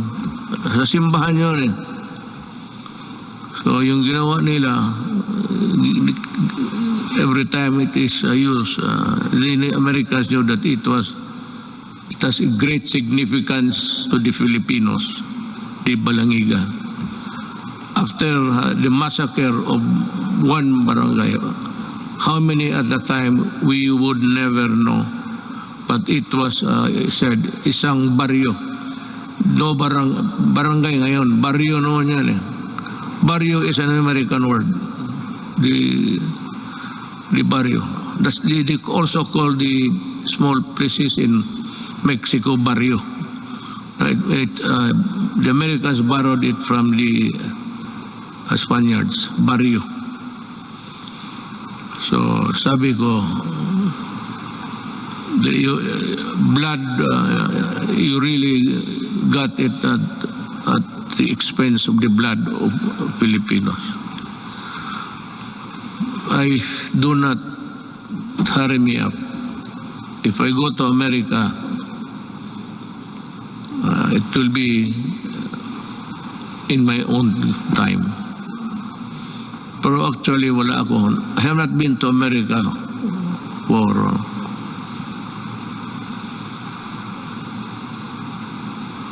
almost 10 years, 22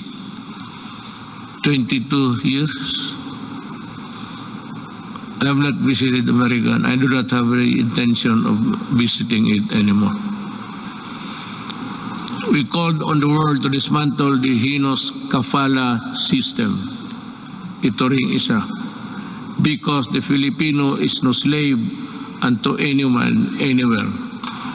And there is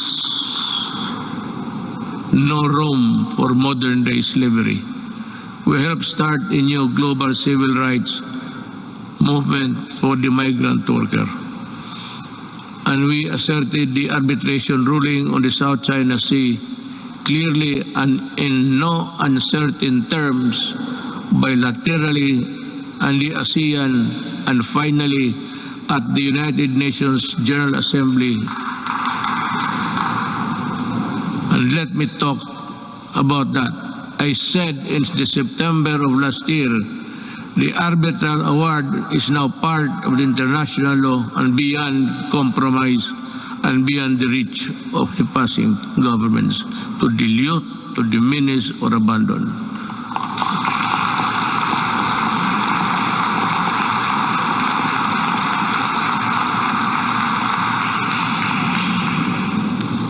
That is the problem.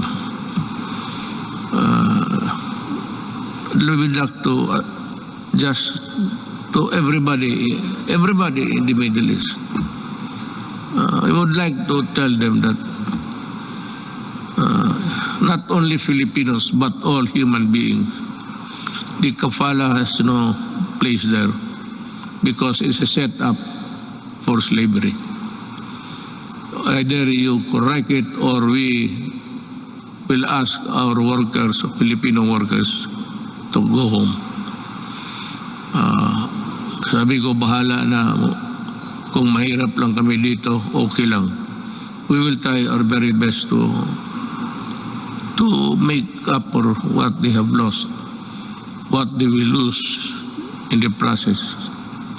But we will never allow them to be slaves. But we need to do more with our partners.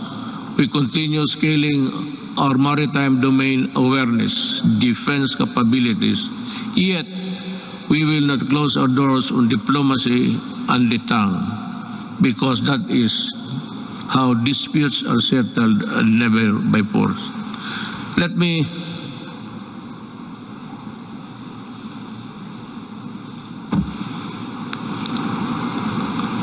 alam mo, I respect the opinion. You should be aware by now of how I talk, especially on matters of crucial matters that involves the country. Ito bang arbitral ruling? I've said it I think in the later part of the speech. I said that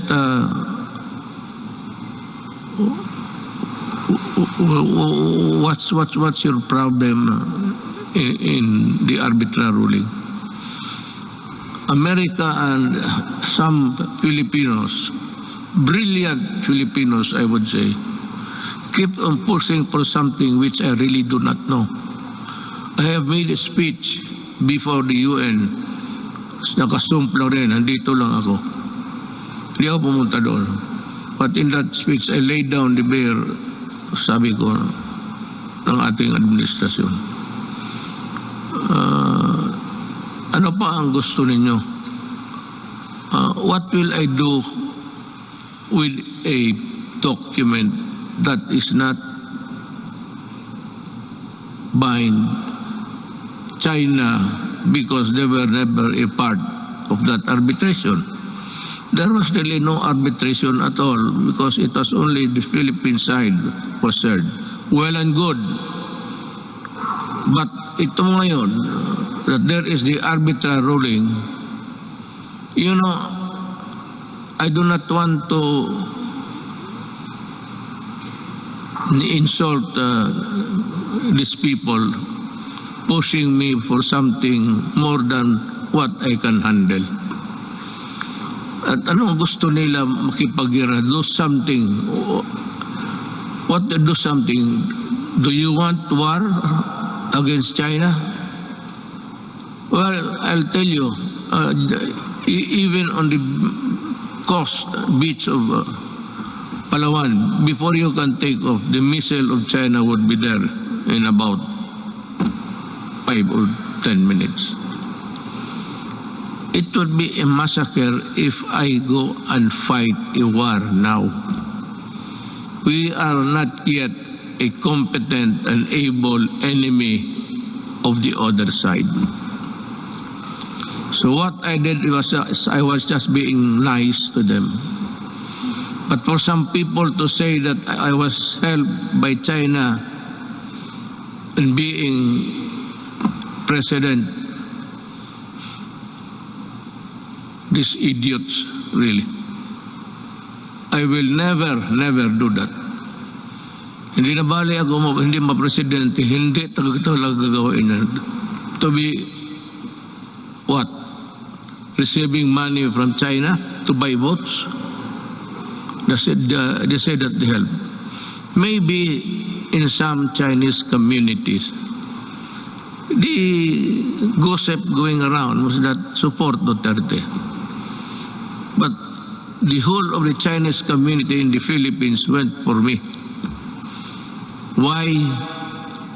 Kasi sa Davao nung mayor ako, ni minsan hindi ako tumatanggap baski Christmas gift. Dito marami dito sa Manila, presidente ako ngayon. Maraming nagpadala ng baril, kung ano dyan, gobs. Sabi ko, isauli mo yan. Yung mga relo, itong aking relo, it's IWC. This is only 300,000. But the patik that has come with me, sinauli ko talaga, return it. O pag hindi, itapon mo sa Pasig sa harapan nila. Hindi ako tinulungan ng China. Nag-usap kami ng China civilly, but after election. And after election, I was a good friend of presidency. Until now, when the pandemic struck, the first country I called for help was China. Presidency, sabi ko, President, we have no vaccination program here because we do not have the vaccines.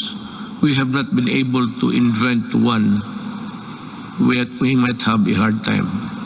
So no, it's okay, we'll send you. And he sent us, donated about 1,500,000 of vaccines. Gano'n, kaya sabi ko, ako, lalo na kami mga Bisaya, mabigat sa amin yan, for us Bisayans, yung utang na loob, mabigat talaga yan. Hindi mo mabayaran ng pero pag may utang na loob ako sa iyo, you can be sure that I will be your friend, a true friend, and die for you. Pero ito, China mag-die, bakit ako magpakamatay dyan ng sundalo ko, ubusin ko? How can we fight China? Do we have the weapons? Do we have the everything? Now comes America. They say that if the attack is against the Philippines, they will defend. But they issued a statement that America does not meddle in conflicts involving the boundaries of other nations. And if America has to go to war, you would have to go to Congress to get, American Congress to get that authority to go to war. That is why many presidents, hindi na lang, it was just not an error, a mistake, a malicious mistake. No president has ever been punished for being, attacking nations, getting into a fight with nothing. And if they come here, well, Ang problema kasi nandito na yung balingiga. Sa uli na lang natin, uli. Maybe I'll just return and pag ito it's no big deal to us. 32 bells. Ring it until you die. Fulfilling my promise to our coconut farmers and the Filipino people, my administration has worked with Congress to pass the Coconut Farmers and Industry Trust Fund Act.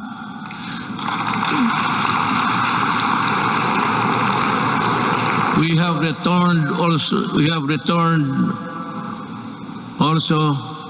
the Cocoa Levy funds to its true and rightful owners, our coconut farmers. The fund is now worth estimated to be 75 billion, which will be utilized according to the plans and programs in the Coconut Farmers and Industry Development Plan for the direct benefit of the Philippine coconut farmers and the development of the coconut industry. In our effort to ensure that food is within reach to every Filipino family, we work for the passage of the rice tariffication law in 2019, despite pushbacks. This resulted in the stabilization of rice supply and food prices and the proceeds from the tariffs that enabled us to provide our farmers with modern machineries that increase their yield and sustaining growth agricultural production. We also fulfilled our promise to improve free irrigation. That was the first promise I made in San Miguel, Bulacan when I was campaigning. The farmers invited me to go into the farms inside San Miguel, Bulacan. And we had a sort of a meeting, and the first thing that they were complaining about was the severity of the irrigation that they have to pay 5,000 every month, every year. So sabi ko, I will work on it. Free Irrigation Service Act of 2018 is the product that now lowers the cost of agricultural production, especially for farmers. We also work to ensure that households have adequate supply of clean water, potable and affordable water. Is more than a commodity. It is vital. It is a vital public good.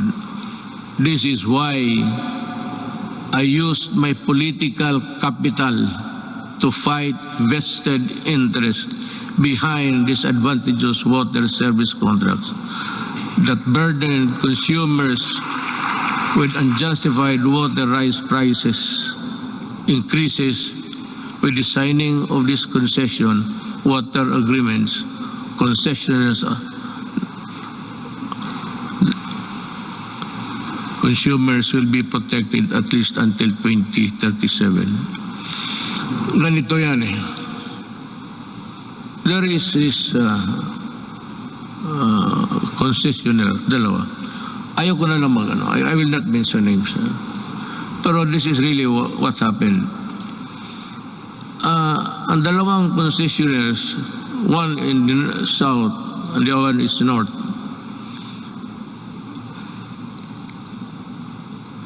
As the rich cartel dito sa Southeast Asia, ang kinakapture nila ang electricity pati tubig.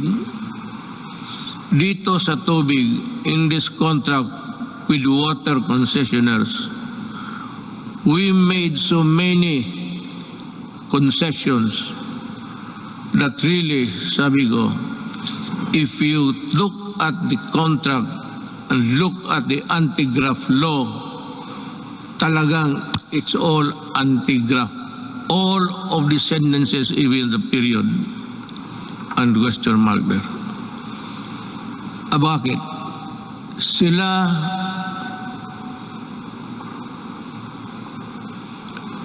walang problema sa tax because the people, consumers, will pay the taxes for them. Sila kung malugi, sabi na, hindi nila kasalanan, and we can think of it through not of their own fault, sabi doon, bayaran natin sila malugi. We pay for the tax corporation nila. At sila ang mag-decide kung i-increase nila o i-decrease nila ang water prices. The regulators, itong mga regulators sa Pilipinas, walang magawa and they acceded to the contract. It was really, I do not know how to put it. Kaya ako nag-pardon, di ba nagmura ako? Sabi ko, biro mo kung malugi sila, babayaran pa natin. Tayo ang corporate tax nila. Tayo ang magbayad. And it's a cartel that service concessionaires are part of the cartel of Malaysia and Indonesia, and they form part of that mother corporation. Itong mga sa Pilipinas, pati Malaysia, Indonesia, they are just, kumbaga sa storya, chapter lang yan sila. So being controlled up by the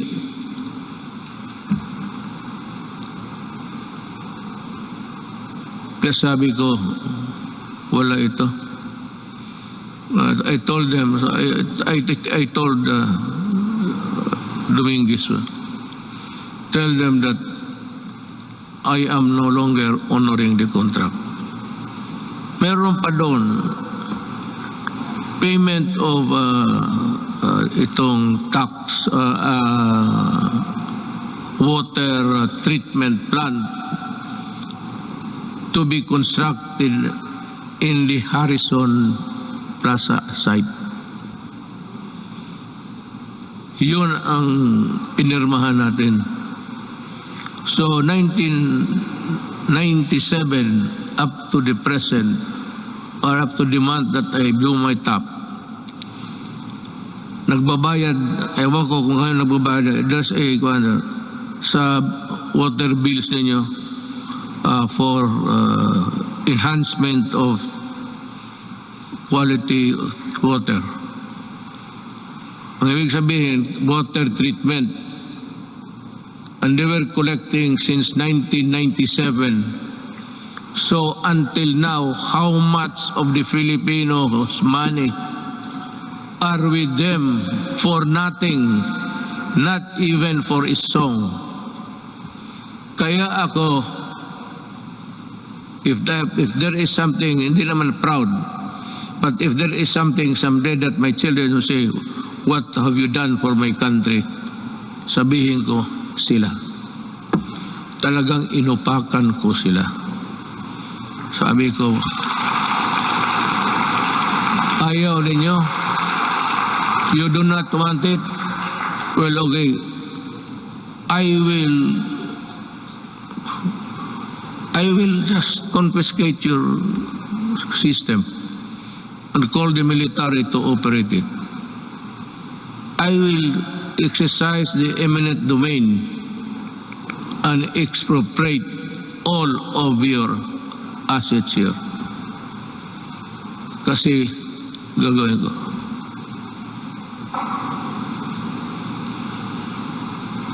Yun ang nangyari sa... So that sinabi ko sa military in one of our meetings immediately after that incident, I said, if I do not make it to the finish line, kindly, look kindly at the Filipino at tanungin ninyo kung ano na ang nangyari sa kanila. yung tubig na yan. Now there is a new contract. I have not yet, I have to thoroughly digest it inside. I have to absorb it, every word of it, that the Filipino is protected. Pag nandyan na yan, then I will sign. But I will not forget, I'm telling them, the crime is there already. And any Filipino who would want to go after you can. Sabi ko, I will not free you. I will not, there's no waiver in your, I will never allow that. Just make a new contract. Just realize every day that I can call you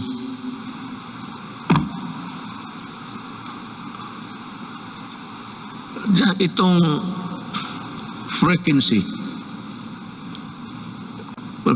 ng ABS-CBN, yan ang pinaka-ideal kasi frequency is everywhere, but there is a spot kung sa Gulf is a soft spot na maganda yung wala akong problema sa ABS-CBN. They got my money. I'm not for that. They wanted to return it when the case blew up, but they printed all the garbage, including my daughter as a drug trafficker. Nilamon ko na lang lahat yun because I never wanted to appear vindictive. But itong they are cheating government by the billions in taxes. And they still want that frequency because yan ang pinapag-awayan. No. I will give it to a Filipino na gustong magawa ng tamang unpay because isa ABS-CBN, yung even their equipments were imported tax-free. Kaya talaga ako hindi magpapayag. They still owe government billions. In the contract na sa nakalagay doon 4 hectares. So ang binabayaran nila 4 hectares sa property tax. Suppose occupying 40 hectares. That complex there. Pero ginamit nila na papel yung 4 hectares. Yun lang ang binabayaran nila. Kung hindi ba naman kaya ko sila na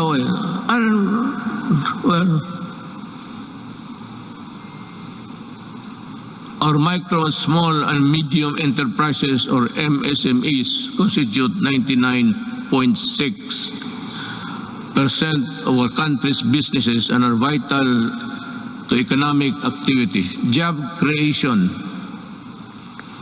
and poverty reduction. Iparamdam natin ang ating malasakit sa maliliit na negosyante sa pamamagitan ng Pondo sa Pagbago at Pag-asenso program since 2017. Meron na tayo nyo. We have the program. The program has provided over 219,000 underprivileged microeconomic entrepreneurs with an alternative to the exploitive lending 5-6. Yan ang nakaano sa you know what? Maybe I have to go to, if need be, I have to go to India. Yung 5-6 nila ng Turko, tinatawag ng Turko, kung maghiram ka sa kanila ng 10,000, pahiramin kanyang, hindi pera 10,000, 7,000 lang. And the others, mga refrigerator or the things that you do not even need in the house. Bilhin mo sa kanila, sala set, lahat na. That is part of the money. You do not want the furnitures, the refrigerators, they won't give you the...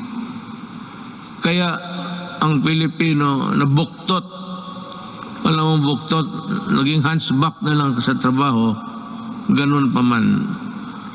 Kaya ako, sasabihin ko itong mga Turko, you better come up with a fair scheme.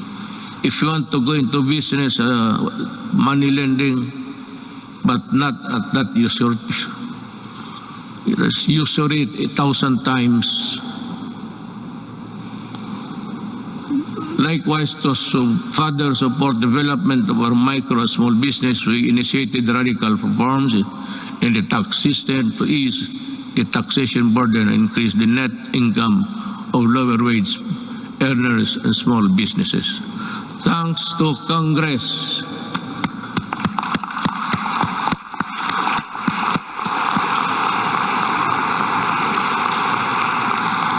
Yan, hindi pa ninyo alam ha.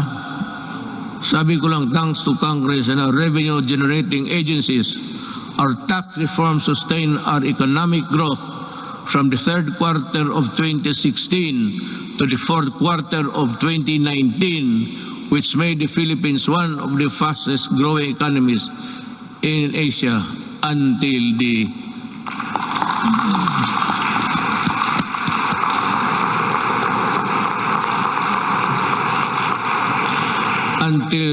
pandemic scores. Yan talaga ang, well, I don't know what's the plan of God. The study is something which hit us right in the heart. We see there's no way of telling when this virus would disappear from the planets of the earth. We can only pray to God to look into our direction and decide on what will happen to this planet He created.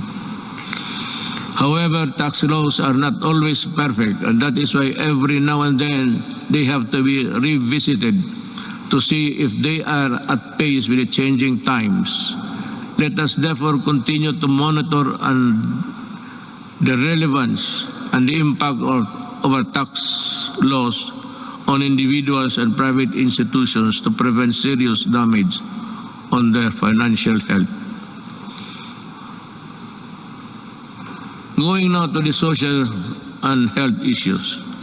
To unburden of people from the hefty cost of tertiary education, my administration worked with Congress to pass a landmark legislation that had remained unpassed for so many years. The Universal Access or Tertiary Education Act in 2017, which provides free education to college students and state universities. Thank you, Congress.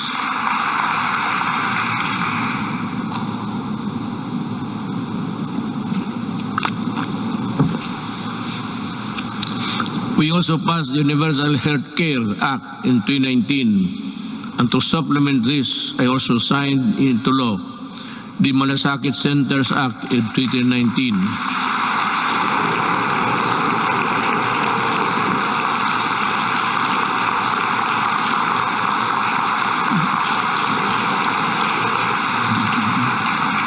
Kasi ganito yan eh.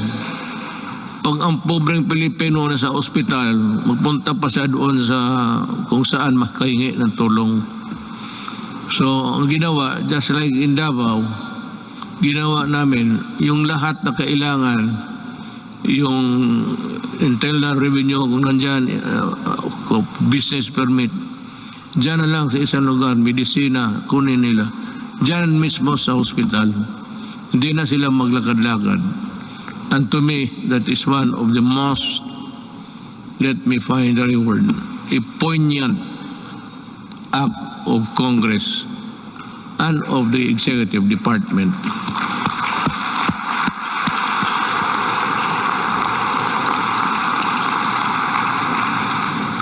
Legislation which was sponsored by Senator Bongo.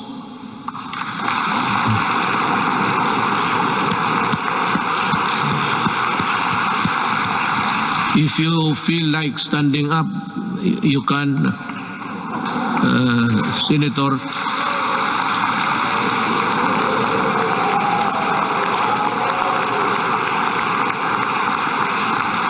Masikat ka pa sa guest speaker.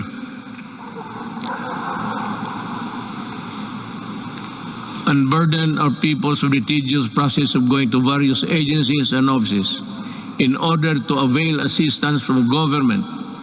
I am pleased to report that we have already established 130 malasakit centers across the country. That has already helped millions of Filipinos in their hospitalization needs. By establishing malasakit centers all over the country, we have actually leveled the playing field and provide our less fortunate countrymen the medical care they deserve. We will be establishing more, God willing, if we are still around. Sa pagtatag ng malasakit center, hindi po kailangan lumapit at humingi ng tulong sa iba't ibang ahensya ng gobyerno. Ang gobyerno na ang lumalapit sa tao.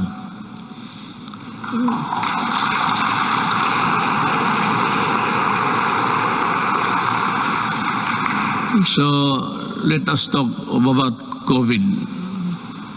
It's mentioned everywhere in the speech, but what's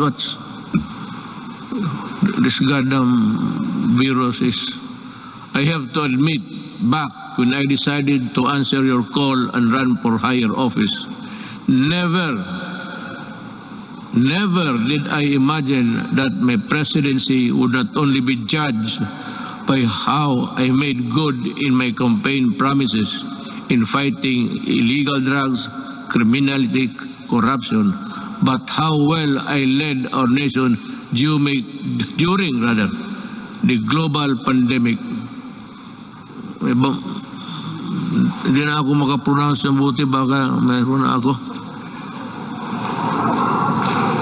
May ambulansya ba dyan? Mukhang iba na ang...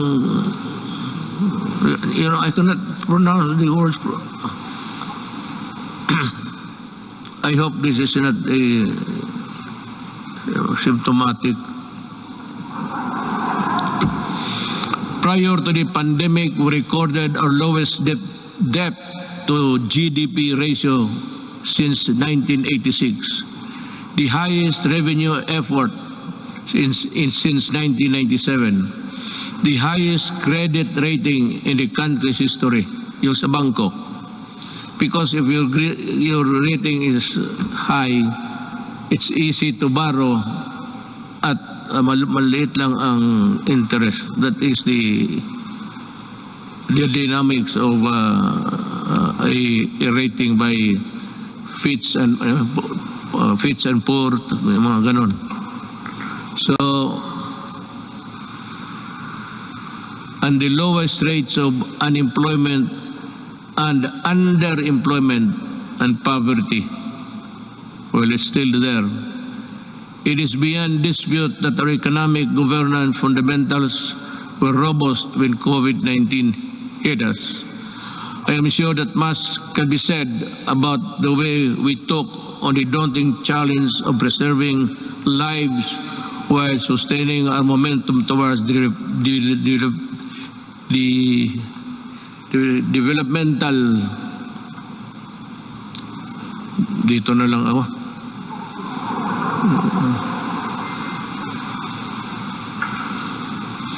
goals. Naturally, we prioritize saving lives. Buhay muna bago ang lahat. Ibig sabihin, nununa natin yung gastos, yung pera natin sa pandemic. Kinuha ng lahat ng mga budget. Si Dominguez yan. yun ang ginamit ninyo sa Bayanihan 1 and 2. Doon natin kinuha yung pera. We move quickly to safeguard the well-being of every Filipino through preventive and responsive health and safety measures and broad inclusive social amelioration programs or SAP. Thanks to the support of Congress, we launched the most extensive social protection program in our country's history with the Bayanihan passage of Bayanihan 1 and Bayanihan 2.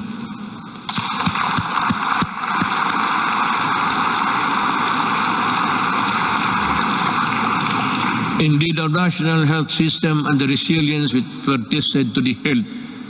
Countless lessons we learned and continuously improvements put in place. Kahit anong crisis ay kaya malampasan kung tunay na may malasakit at bayanihan. I agree. At the early stages of the pandemic, our testing capacity was very limited. Recognizing the importance of conducting more tests to ensure early detection and timely isolation of confirmed COVID-19 cases, we ramp up our testing capacity. We now have more than 260 accredited laboratories nationwide, which is still capable of conducting at least 50,000 tests daily. All regions now can conduct their own COVID-19 tests. To take care of mild and asymptomatic cases, we established over 9,000 temporary treatment and monitoring facilities across the country. With a total bed capacity of more than 140,000, together with the local government and the private sector, we quickly established mega quarantine facilities that could accommodate more cases. Modular hospitals and quarantine facilities have also been established nationwide, especially in Metro Manila. For our severe COVID cases, our tireless health workers will continue to ensure that you are provided with the best care around the clock based on the latest development global best practices. Our health experts continue to actively participate in the search for safe and effective COVID-19 medicines. With the help of Congress, kita mo sa lahat, I never said, wala kang magiging ito develop caused the construction of a bridge that is nowhere to be found today. Ako sa inyo talaga, with the help of Congress, we passed 13 measures that establish improve the capacity of existing hospitals around the country to provide quality care and services. Our people, especially amid the ongoing pandemic-19.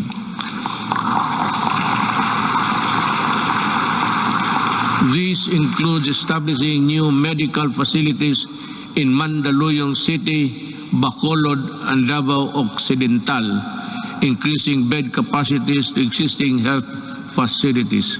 In Quezon City, Ilocos Sur, La Union, and Palawan, the upgrading of health facilities in that area to include Leyte. Currently, we have received over 30 million doses of COVID-19 vaccines. We expect to at least receive 36 million vaccines this month, and in August, we have inoculated more than 7 million Filipinos which have received the first dose, at least 17 million. Well, I think the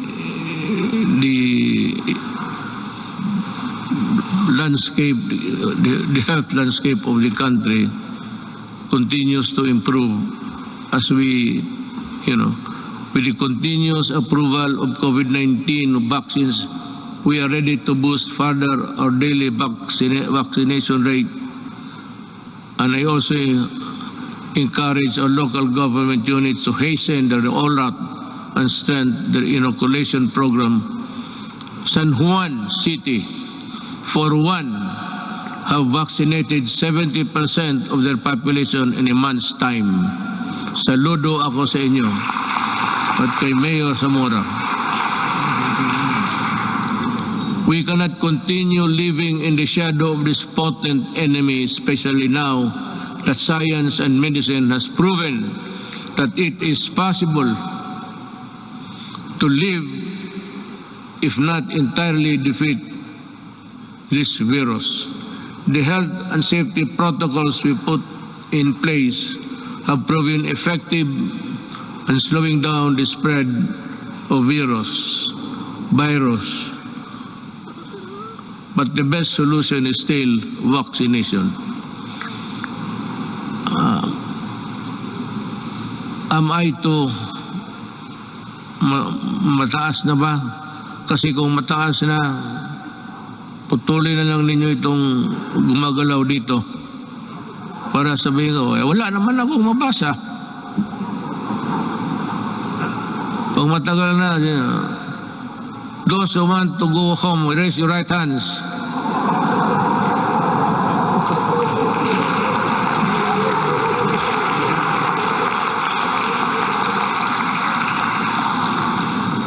Pati si Monsignor, wakag taitaas niya kamay niya. That is why I implore our countrymen who are now in the list of sectors to be inoculated to get vaccinated now. And to those who received their first doses, please return for your second shot. I also ask for patience for those who are next in line to receive vaccine. More and more COVID-19 vaccines are arriving each week, and you will soon have your turn. Corollary to this, it is high time that clear and precise uniform protocol and guidelines are issued in anticipation to the vaccination of more Filipinos and the steady reopening of our society. Pagpasensya ninyo ako, I beg your kind indulgence. But I have to talk about something which would affect us all. It seems that this government is too far away from the people. Yung serbisyo talaga na totoo. Nung isang araw nakita ko, I don't have to know what place was that. Ang mga tao nakapila. And they say that they were there at 4 o'clock. Lumalakas yung ulan, sa payong lang sila. So nanonood ako sa report because I listen to the report every morning. Makukuha mo sa mga radio station yan eh. So I was having breakfast. I was listening to their TV. At nakita ko yung mga tao nakapila doon, malakas ang ulan. Sabi ko,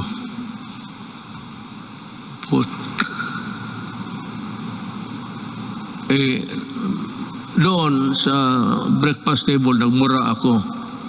Pero dito, good boy man ako kay may mga religious dyan. Baga.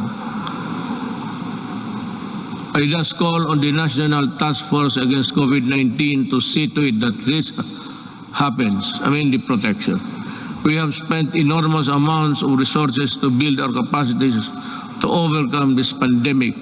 We cannot afford more lockdowns, lest our economy bleeds to the point of irreversible damage. Balitang ko, bakit mo papilahin? At sabi kasi doon, libre lahat na, wala nang So nagpuntahan yung mga tao, nagpila, kasi wala nang lista-lista. Pero sabi mo, ito, alas 4 pa sila.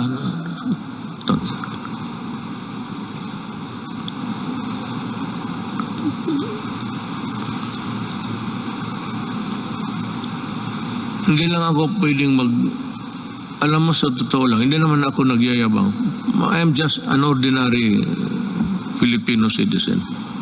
Just like you, I get hurt when people are nearly almost brutalized. Bakit hindi ka magkuha? It's rain time. Malakas ang monsoon, southwest monsoon, dumadaan talaga sa Pilipinas. Gamitin mo utak mo, you should look for a gym. At bigyan mo lahat ng tao ng number. Hanggang dito lang po, hanggang dito lang tayo, balik kayo. Itong bukas, from 15 to 20, kayo na naman bukas. Bigyan mo lang card. Prepare a card where you can, the marshal will go around the queuing na, bakit mo, hindi ko maintindihan, this media, hindi ko maintindihan, bakit gawain mo yan sa Pilipino? Yan ang tinatanong ko. Why do you have to do it to the Filipino? You can always, maghanap ka ng, there's always a gymnasium. Mga eskwelahan, walang klase ngayon. Bakit hindi mo gamitin doon? Bakit ka magkahanap ng isang tarantado?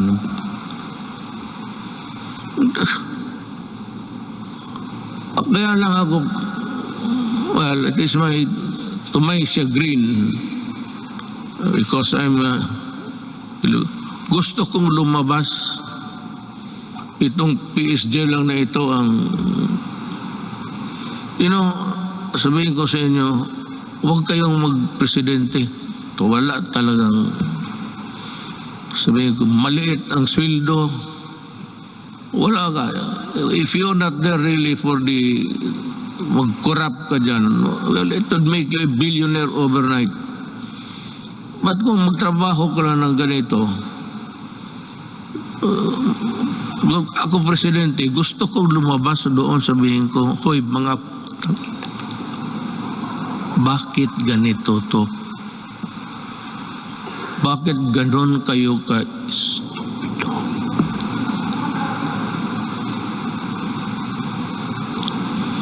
I mean, the Filipino does not deserve it. Even if they are not paying taxes. Because the theory of government is that all money belongs to the people. And the money is there. It belongs to all of us. And it should be used for public good. But what is the use of public good if you are not good and stupid? So, ganun ang mangyayari sa Pilipino. I'm just letting off my... Kasi kung hindi lang talaga bawal, itong PSG, hindi ako pinapalabas. Magsabi ko, magpunta ako na, sir, hindi pwede yan, hindi pwede. Kulong talaga ako.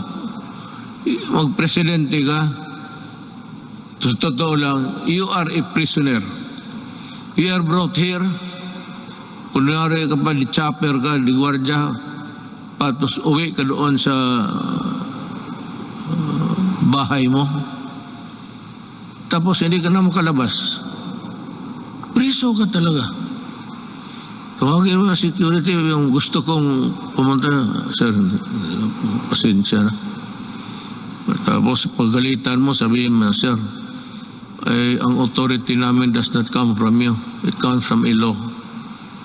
So, kami ang masunod. Talaga, sige ka, pirma, bunch of papers, if you read it, hanggang umaga, trabaho ka. Sweldo mo, ganun lang. Just give me 219,000. Tapos ganun ang trabaho. Mag-isa ko. Butit ngayon, kaya nandito yung asawa ko at dito yung anak ko. Nabubuhay yung Loob ko mag-uwi ako sa bahay ngayon. Looking forward, today is my last State of the Nation address. But this is by no means my swan song. I shall never cease to implore Congress to pass vital and critical legislation as well as to push the entire government to ensure nothing less than the full recovery and revitalization of our country. But to do this, it is necessary for us to first overcome the crippling fear, anxiety, and uncertainty that was caused by the threat of the COVID-19 virus. Well, I really do not know what to do. I have to listen to the task force. This is a group of people volunteering to be a collective advisor or that would give you the advice collectively, if we put it that way, na sila ang magsabi. And we're just waiting for the word. I am referring to COVID-D Delta. It is rampaging now in Indonesia, Thailand, India, and many parts of Asia. And ang sabi doon sa the Western medicine says that it is far more aggressive and far more dangerous, and it can cause death easily than the COVID-19 original. So this is as good as any other time to say it. If says that it is really dangerous, you have to go back to lockdown. If there are many people in other parts of the world killing as many than Delta, if ever it will spread, we have it here now. I hope it will not go any further. But if something wrong happens, I'll have to be strict. And I have now my word that there will be just like what happened in the early days. Kung ganon ang COVID-D, saan tayo pupunta? And if it requires a new vaccine, we do not have it yet. I don't know what, maybe we'll just have to pray for salvation. Sabihin natin, Diyos, we have done everything, but this time we are really put hard on these things that happen. Rest assured, we will exert every effort to ensure the lost livelihood of our affected countrymen. I have recently signed an executive order creating a task force that will shepherd the country's national recovery, employment recovery strategy. The task force recently partnered with the Employers Federation of the Philippines to implement the reforms Rebound and Recover program that aims to vaccinate qualified workers to fill in more than 1 million jobs. These jobs will be created by business association in the fields of construction, information, technology, POP, and electronic to our business association. Thank you for joining in our effort to bring back lost income opportunities for our workforce. Another important component of our employment recovery strategy is the retooling our workers to prepare them to better job opportunities. Since the start of the community quarantine, over 1.5 million availed of the TESDAS-free online training program. I am directing the National Employment Recovery Strategy Task Force, particularly TESDA, to ensure the upskilling of our workers and increase their employability. I expect the task force to work double time, not only to recoup job losses, but more importantly to rehabilitate the economy and help our hardest hit sectors.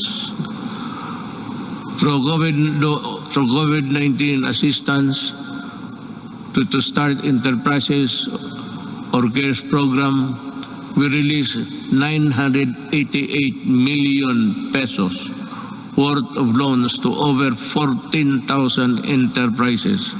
Bayanihan 1 and Bayanihan 2 released 2.9 billion pesos worth of loans to over 12,000 enterprises, including our displaced OFW enterprises in the tourism sector, to help them start or sustain their business amid the pandemic. Along this line, I would like to renew my call to Congress to immediately pass the amendments of priority legislative measures such as the Foreign Investments Act, the Public Service Act, and the Retail and Trade Liberalization Act.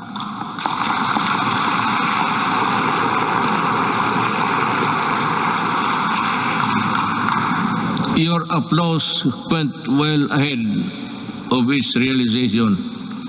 You have to work on this, guys, and well, I'm sure that we can have a respite of this contagion in your own little way. Finally, I would like to reiterate my call for Congress again to pass legislation to establish a single agency that shall focus on and respond quickly to the needs and concerns of our OFWs. I pray that our next leaders and our future generations will not squander our natural resources and fight for integrity of our environment in a manner fiercer and more effective than my administration had ever done. The pandemic has taken so much from us as a nation, but like other adversities that tested us time and again, it can never take our courage and resilience and the spirit of Bayanihan 1, rather Bayanihan, and the value of the malasakit are now indelible in us Filipinos. We shall use these gifts to forge ahead towards a better normal. As we come to a point where the risk of COVID-19 transmission can, to a certain extent, be managed, and I'm hopeful that we shall be united in forging ahead towards bringing the country back to its robust growth path. Let me end by adding this particular statements. We are on learning, education, and learning. Despite our inability to conduct face-to-face classes during this pandemic, we remain determined to deliver quality and accessible education to all. Creation of the basic educational learning plan. Community plan enabled uninterrupted learning to students in the basic sector while ensuring the teachers' health and safety and well-being. While the pandemic has demonstrated readiness, resourcefulness, and capability of government to serve the Filipino people through the use of ICT and digital services, It has also shown its inherent deficiencies and weaknesses, as such that I ask Congress to pass an e-governance act that will set up transition of government processes to digital age. I'd like to add something on the protection of our overseas Filipinos. I also ask Congress to pass a law creating the Department of Migrant Workers and Overseas Filipinos. Kailangan po ito because they are suffering they suffered not only yesterday but they are still suffering now with so many inadequacies in both our government response and including the monetary assistance. To ensure that there is a department that is solely focused on addressing the needs and taking care of the welfare of our countrymen abroad. Before let me also touch on the environmental protection. It has also been 13 years since the Supreme Court Trumandamos ordered the rehabilitation of Manila Bay. Unfortunately, no immediate substantial action to comply with the Supreme Court's order was undertaken until 2019, when this administration started its long overdue rehabilitation. As of May 2019, all illegally operating open dump sites surrounding Manila Bay has been shut down, while 151 out of 187 LGUs surrounding the bay have now access to sanitary landfill. Establishments have been forced to comply with environmental laws and ordinances, while those who did not have been closed. As a result, pollutants have been slightly reduced. Coliform levels also reduced to its barest maximum are now at its longest levels in years, if not decades. I urge DDNR to sustain the efforts to continue working with our LGUs to restore Manila Bay to its former glory.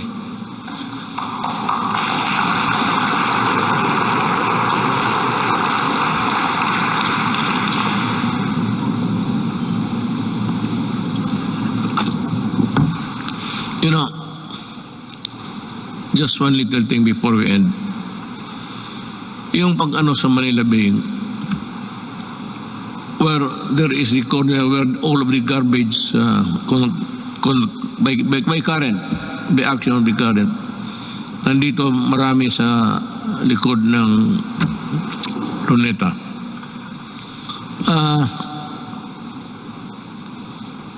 Ginawa natin yan at nilagay tayo itong puting baston na which is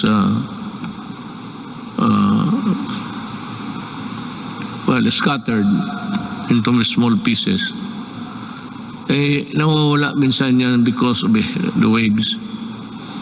So every now and then we still have to replenish because we cannot change the nature of our shores. That is how it is. It is not a permanent fixture there, doliform. It is there from the mountains and we break it down and bring it to the sea. But that would occupy that place irrespective of there is a high tide or low tide. Nakakatulong yan at nawawala yan. And the only way to do it is to replenish it until we can think of a good alternative of how we can process the whole thing back to its normalcy.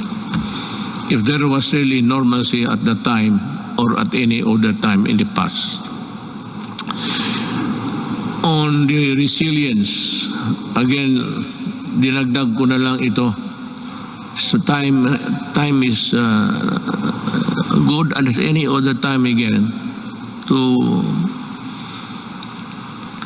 ask you. In line with this, we hope to pursue the creation of public entities dedicated to managing emerging and re-emerging diseases, and thus fervently ask Congress to enact a law creating the Center for Disease Prevention and Control and the Virology and Vaccine Institute of the Philippines. We must approve them. Maski gaano natin kahirap, however poor we are, I think that the Filipinos, given the proper support and the things, the equipment that they have to use, we can. I am sure that the Filipino brain can also process or make vaccines in the future.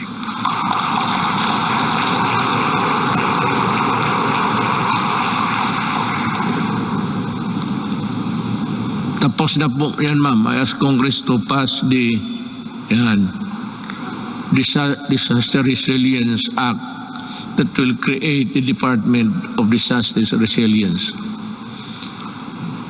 Let us also, pagkatapos ito, ma'am, ikaw yung unang tao na mag-congratulate sa akin, ha? Kaya ako nagka-utal-utal dito dahil sa iyo. Let us also pass the law implementing the Fire Protection Modernization Program to bolster the readiness of our firefighters and ensure their ability to respond to fires and disasters. Related to this, importante ang trabaho ng bombero, maniwala kayo. They must also be there during a disaster happening.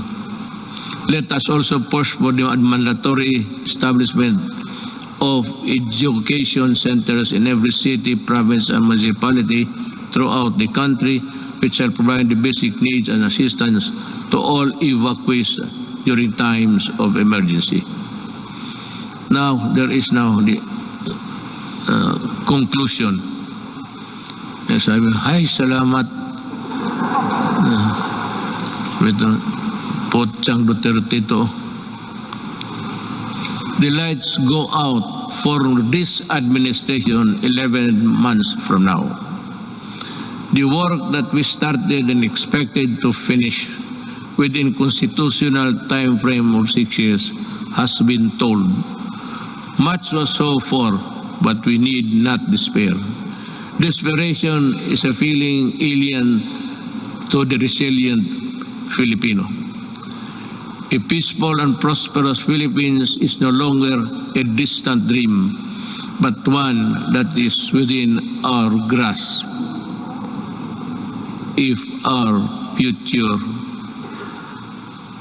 Filipinos would also do it, if they would continue and would seize the opportunity to work together. Malaki ang papasalamat ng mga kababayan natin, lalo na silang sinasabi na mas panatag ang loob nila ngayon. Hindi na nababahala ang mga magulang na lumalabas ang mga anak nila naglalakad sa gabi.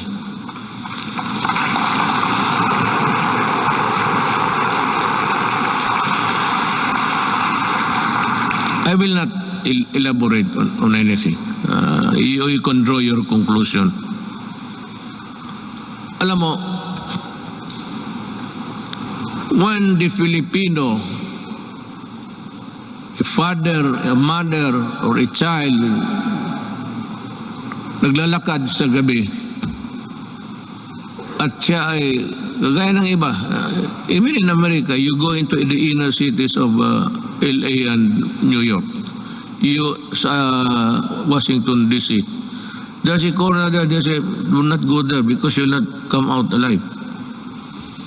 Ganon, kung hindi maglakad na sila, puro takot na lang ang nasa loob nila, ma-hold up sa jeep, Tapos pati yung taga-ombudsman na buntis, patay pa, pati yung bata sa loob ng tiyan. Just to get the money to buy shabu. Because when the monkey is riding on your back, yung katawan mo hindi mo na maano. That is why you need to higop, sip. Kailangan mo maghigop at kailangan mong pumatay pag wala kang pera. Hindi naman talagang papatay. Maybe not. The mind is not ready for that. But in the struggle, you put up a struggle, if you have the owner of the money, talagang papatayin ka kung hindi maibigay. Yan ang ayaw ko. Kaya nung na-mayor ako sa Davao, ganito, mga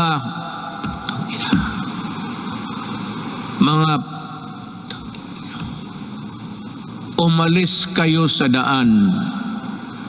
Yung daan, yung public transportation is for public good. Huwag mo silang takutin na magkanto pag-uwi. Nandyan, nagiinom man sa... Yan ang hilig ng Pilipino. Mag-inuman. Hindi mo malaman ang mga nag-uwi na babae. They have to take another route that would be longer because nandyan mga standby. So the streets are unsafe. Hold up, pinapatay. Sabi ko doon sa Davao na lang, wag na lang ako dito sa Manila. Hindi naman talaga ako nakikialam dito. Pero alam nila, alam ng pulis kung ano ang gusto ko. Magprangkahan tayo. Sabi ko sa pulis, isauli mo yan. The roads, the highways are for law-abiding citizens of this country. Yung mga kriminal, yung mga, the dregs of society, wag ninyong gamitin yung mga daan, hindi para sa inyo yan. And I will see to it that you are not there. Be sure that when I pass by, I do not see you. Because if I see you, I will dance with you. Isauli ko. Kaya ngayon, medyo hindi naman talaga But yung mga sales girl, mga shopping center, panatag na ang loob nila. At least chances of being mugged, murdered, and raped. Yan ang ayaw ko. Pag malayo, nakahigop na, kunin yung pera, hilain doon sa medyo maliit na mga grassy portion and rape. At papatayin. Yan ang hindi ko matanggap. Just like yung Pilipino sa Wikwing, I may be just a little bit crazier than the others. But that is what I am. Ayaw ko yung lalo na magsyabo ka. Tapos pasyal ka kung wala kang makuhang pera. Aakyat ka ng bahay. Just like that punk teller. It was raining so hard, just like the rains that we had experienced. It was pouring almost cuts and nails. Ang lakas talaga ng bagsak ng ulan. She went home to knock the door and pump the door loud. But ang parents nilang matanda niyang parents, hindi nakarinig. So anong ginawa nitong mga sa construction workers? Because diyan nga ako galit sa dugay. Nabibili nila mura. So it's 200, 300. Susuyupin nila. At pag nakasuyop ng droga yan, maghanap ng alkohol yan. Sigurado yan. pagtama ng alcohol, pati yung ng droga, it shrinks the brain. So, yung babae, she was just picked up and brought to the construction site near the house. Tapos ni-rape doon, pinatay, sinunog pa. Oh, yan ang hindi ko talaga maintindihan. I cannot recall yung bata na 3-year-old rapin mo. Ang problema nito, ang nakikita nila, ang patay ng mga kriminal. Well, how about the victims on the other side? Bakit hindi ninyo tignan and see what these criminals have done to our children, to our wives and daughters? May listahan kayo. Ang listahan ninyo doon sa namatay, hindi ba kayo maligaya niya? Wala nang kriminal. Pero pag tinry mo dito, ilan ang patay na inosente, pati pulis ko at sundalo na mamatay dyan. Baka akala ninyo kriminal lang. So that is my lamentations, and I just want you to hear. In my 5 years in office, we made real change in governance to the reforms we pursued. However, for this governance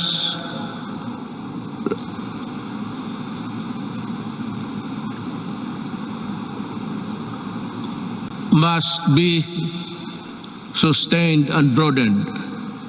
We need to make, I'm just getting my ear. Naghihingal ako. Baka dito ako mamatay pagka-presidente. Iba na ang pitik ng ko ngayon. Ng kasing-kasing ko. Kasing-kasing esposo. To make every public servant responsive to the needs of the people and enjoin every Filipino to assert the right to demand malasakit from their leaders until everyone lives with dignity, well-fed, educated, healthy, secure, disciplined, and empowered to contribute to the national development. I will not forever be president. But ang kulang sa Pilipino is assertiveness. Pag magmayroon kayong transaction at hingian kayo, ang sabi ko sa inyo, ito ang payo ko. Murahin mo, sabihin mo, nagtatrabaho kayo at kami dito. We are following papers and you are sitting on your ass on it. Kaya dito sabi ko, makinig kayo lahat ng Pilipino, total last sunog ito. Pag may mag-follow up kayo, permit, clearance, at maghingi ng pera, murahin ninyo. Sabihin ninyo, yan, sabi ni Duterte, sampaling ko kayo kasi ako nagbabayad ng buwis. Bakit ginaganito ninyo? Anto di mga Pilipino, hindi naman lahat. Tayong magtatrabaho sa gobyerno. You know, I mean, it takes you 1 month to process a paper. Takes you patos pabalik-balik yung tao. Pag ang tao bumabalik, 2, 1, 3, there is corruption there. Murahin mo at kung maari, pahiramin kita ng pangkulam para kulamin. Ganun talaga. I'm just warning everybody. There's still 1 year to go. In about 3 days, lagyan mo ng papel, bumalik ka dito at this hour on Thursday. At pag pakita mo yung papel, hanapin yung papel ibigay. Yan ang gamitin ninyo. For all the local governments also, in my cabinet, it's 30 days. Walang extension. All. Sabi ko, reduce the signing authority from 6, 7 to only 1 or 2. Hindi naman kailangan Hindi kailangan nagpirma lahat ng empleyado dyan. 1 or 2, yung iba mag-process lang.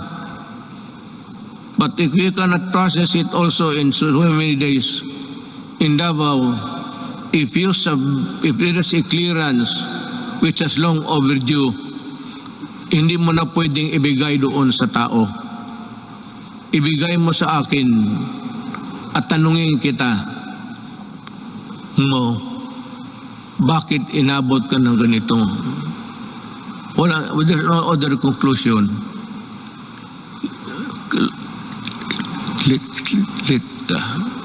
Corruption.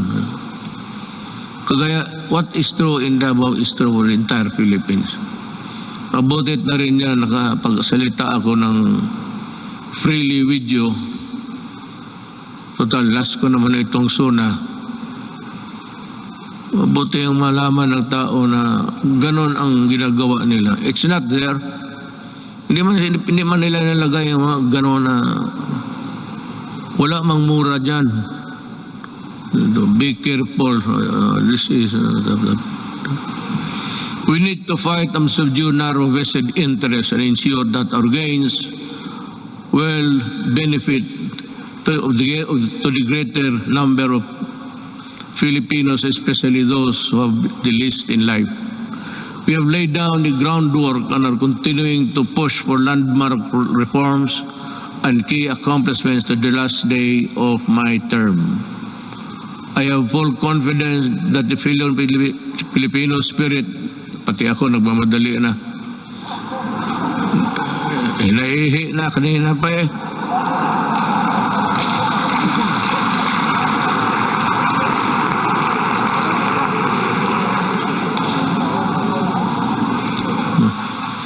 It's a natural human biology, so what's the big deal? Bakit kayo magpakpak kung napaihi na ako? Sa bagay, alam ko rin, nahiya kayo magtindig. Puno ang pila nito pagdating sa CR maya. I have full confidence that the Filipino spirit will persevere and triumph together. And together, let us rise as a nation. Thank you.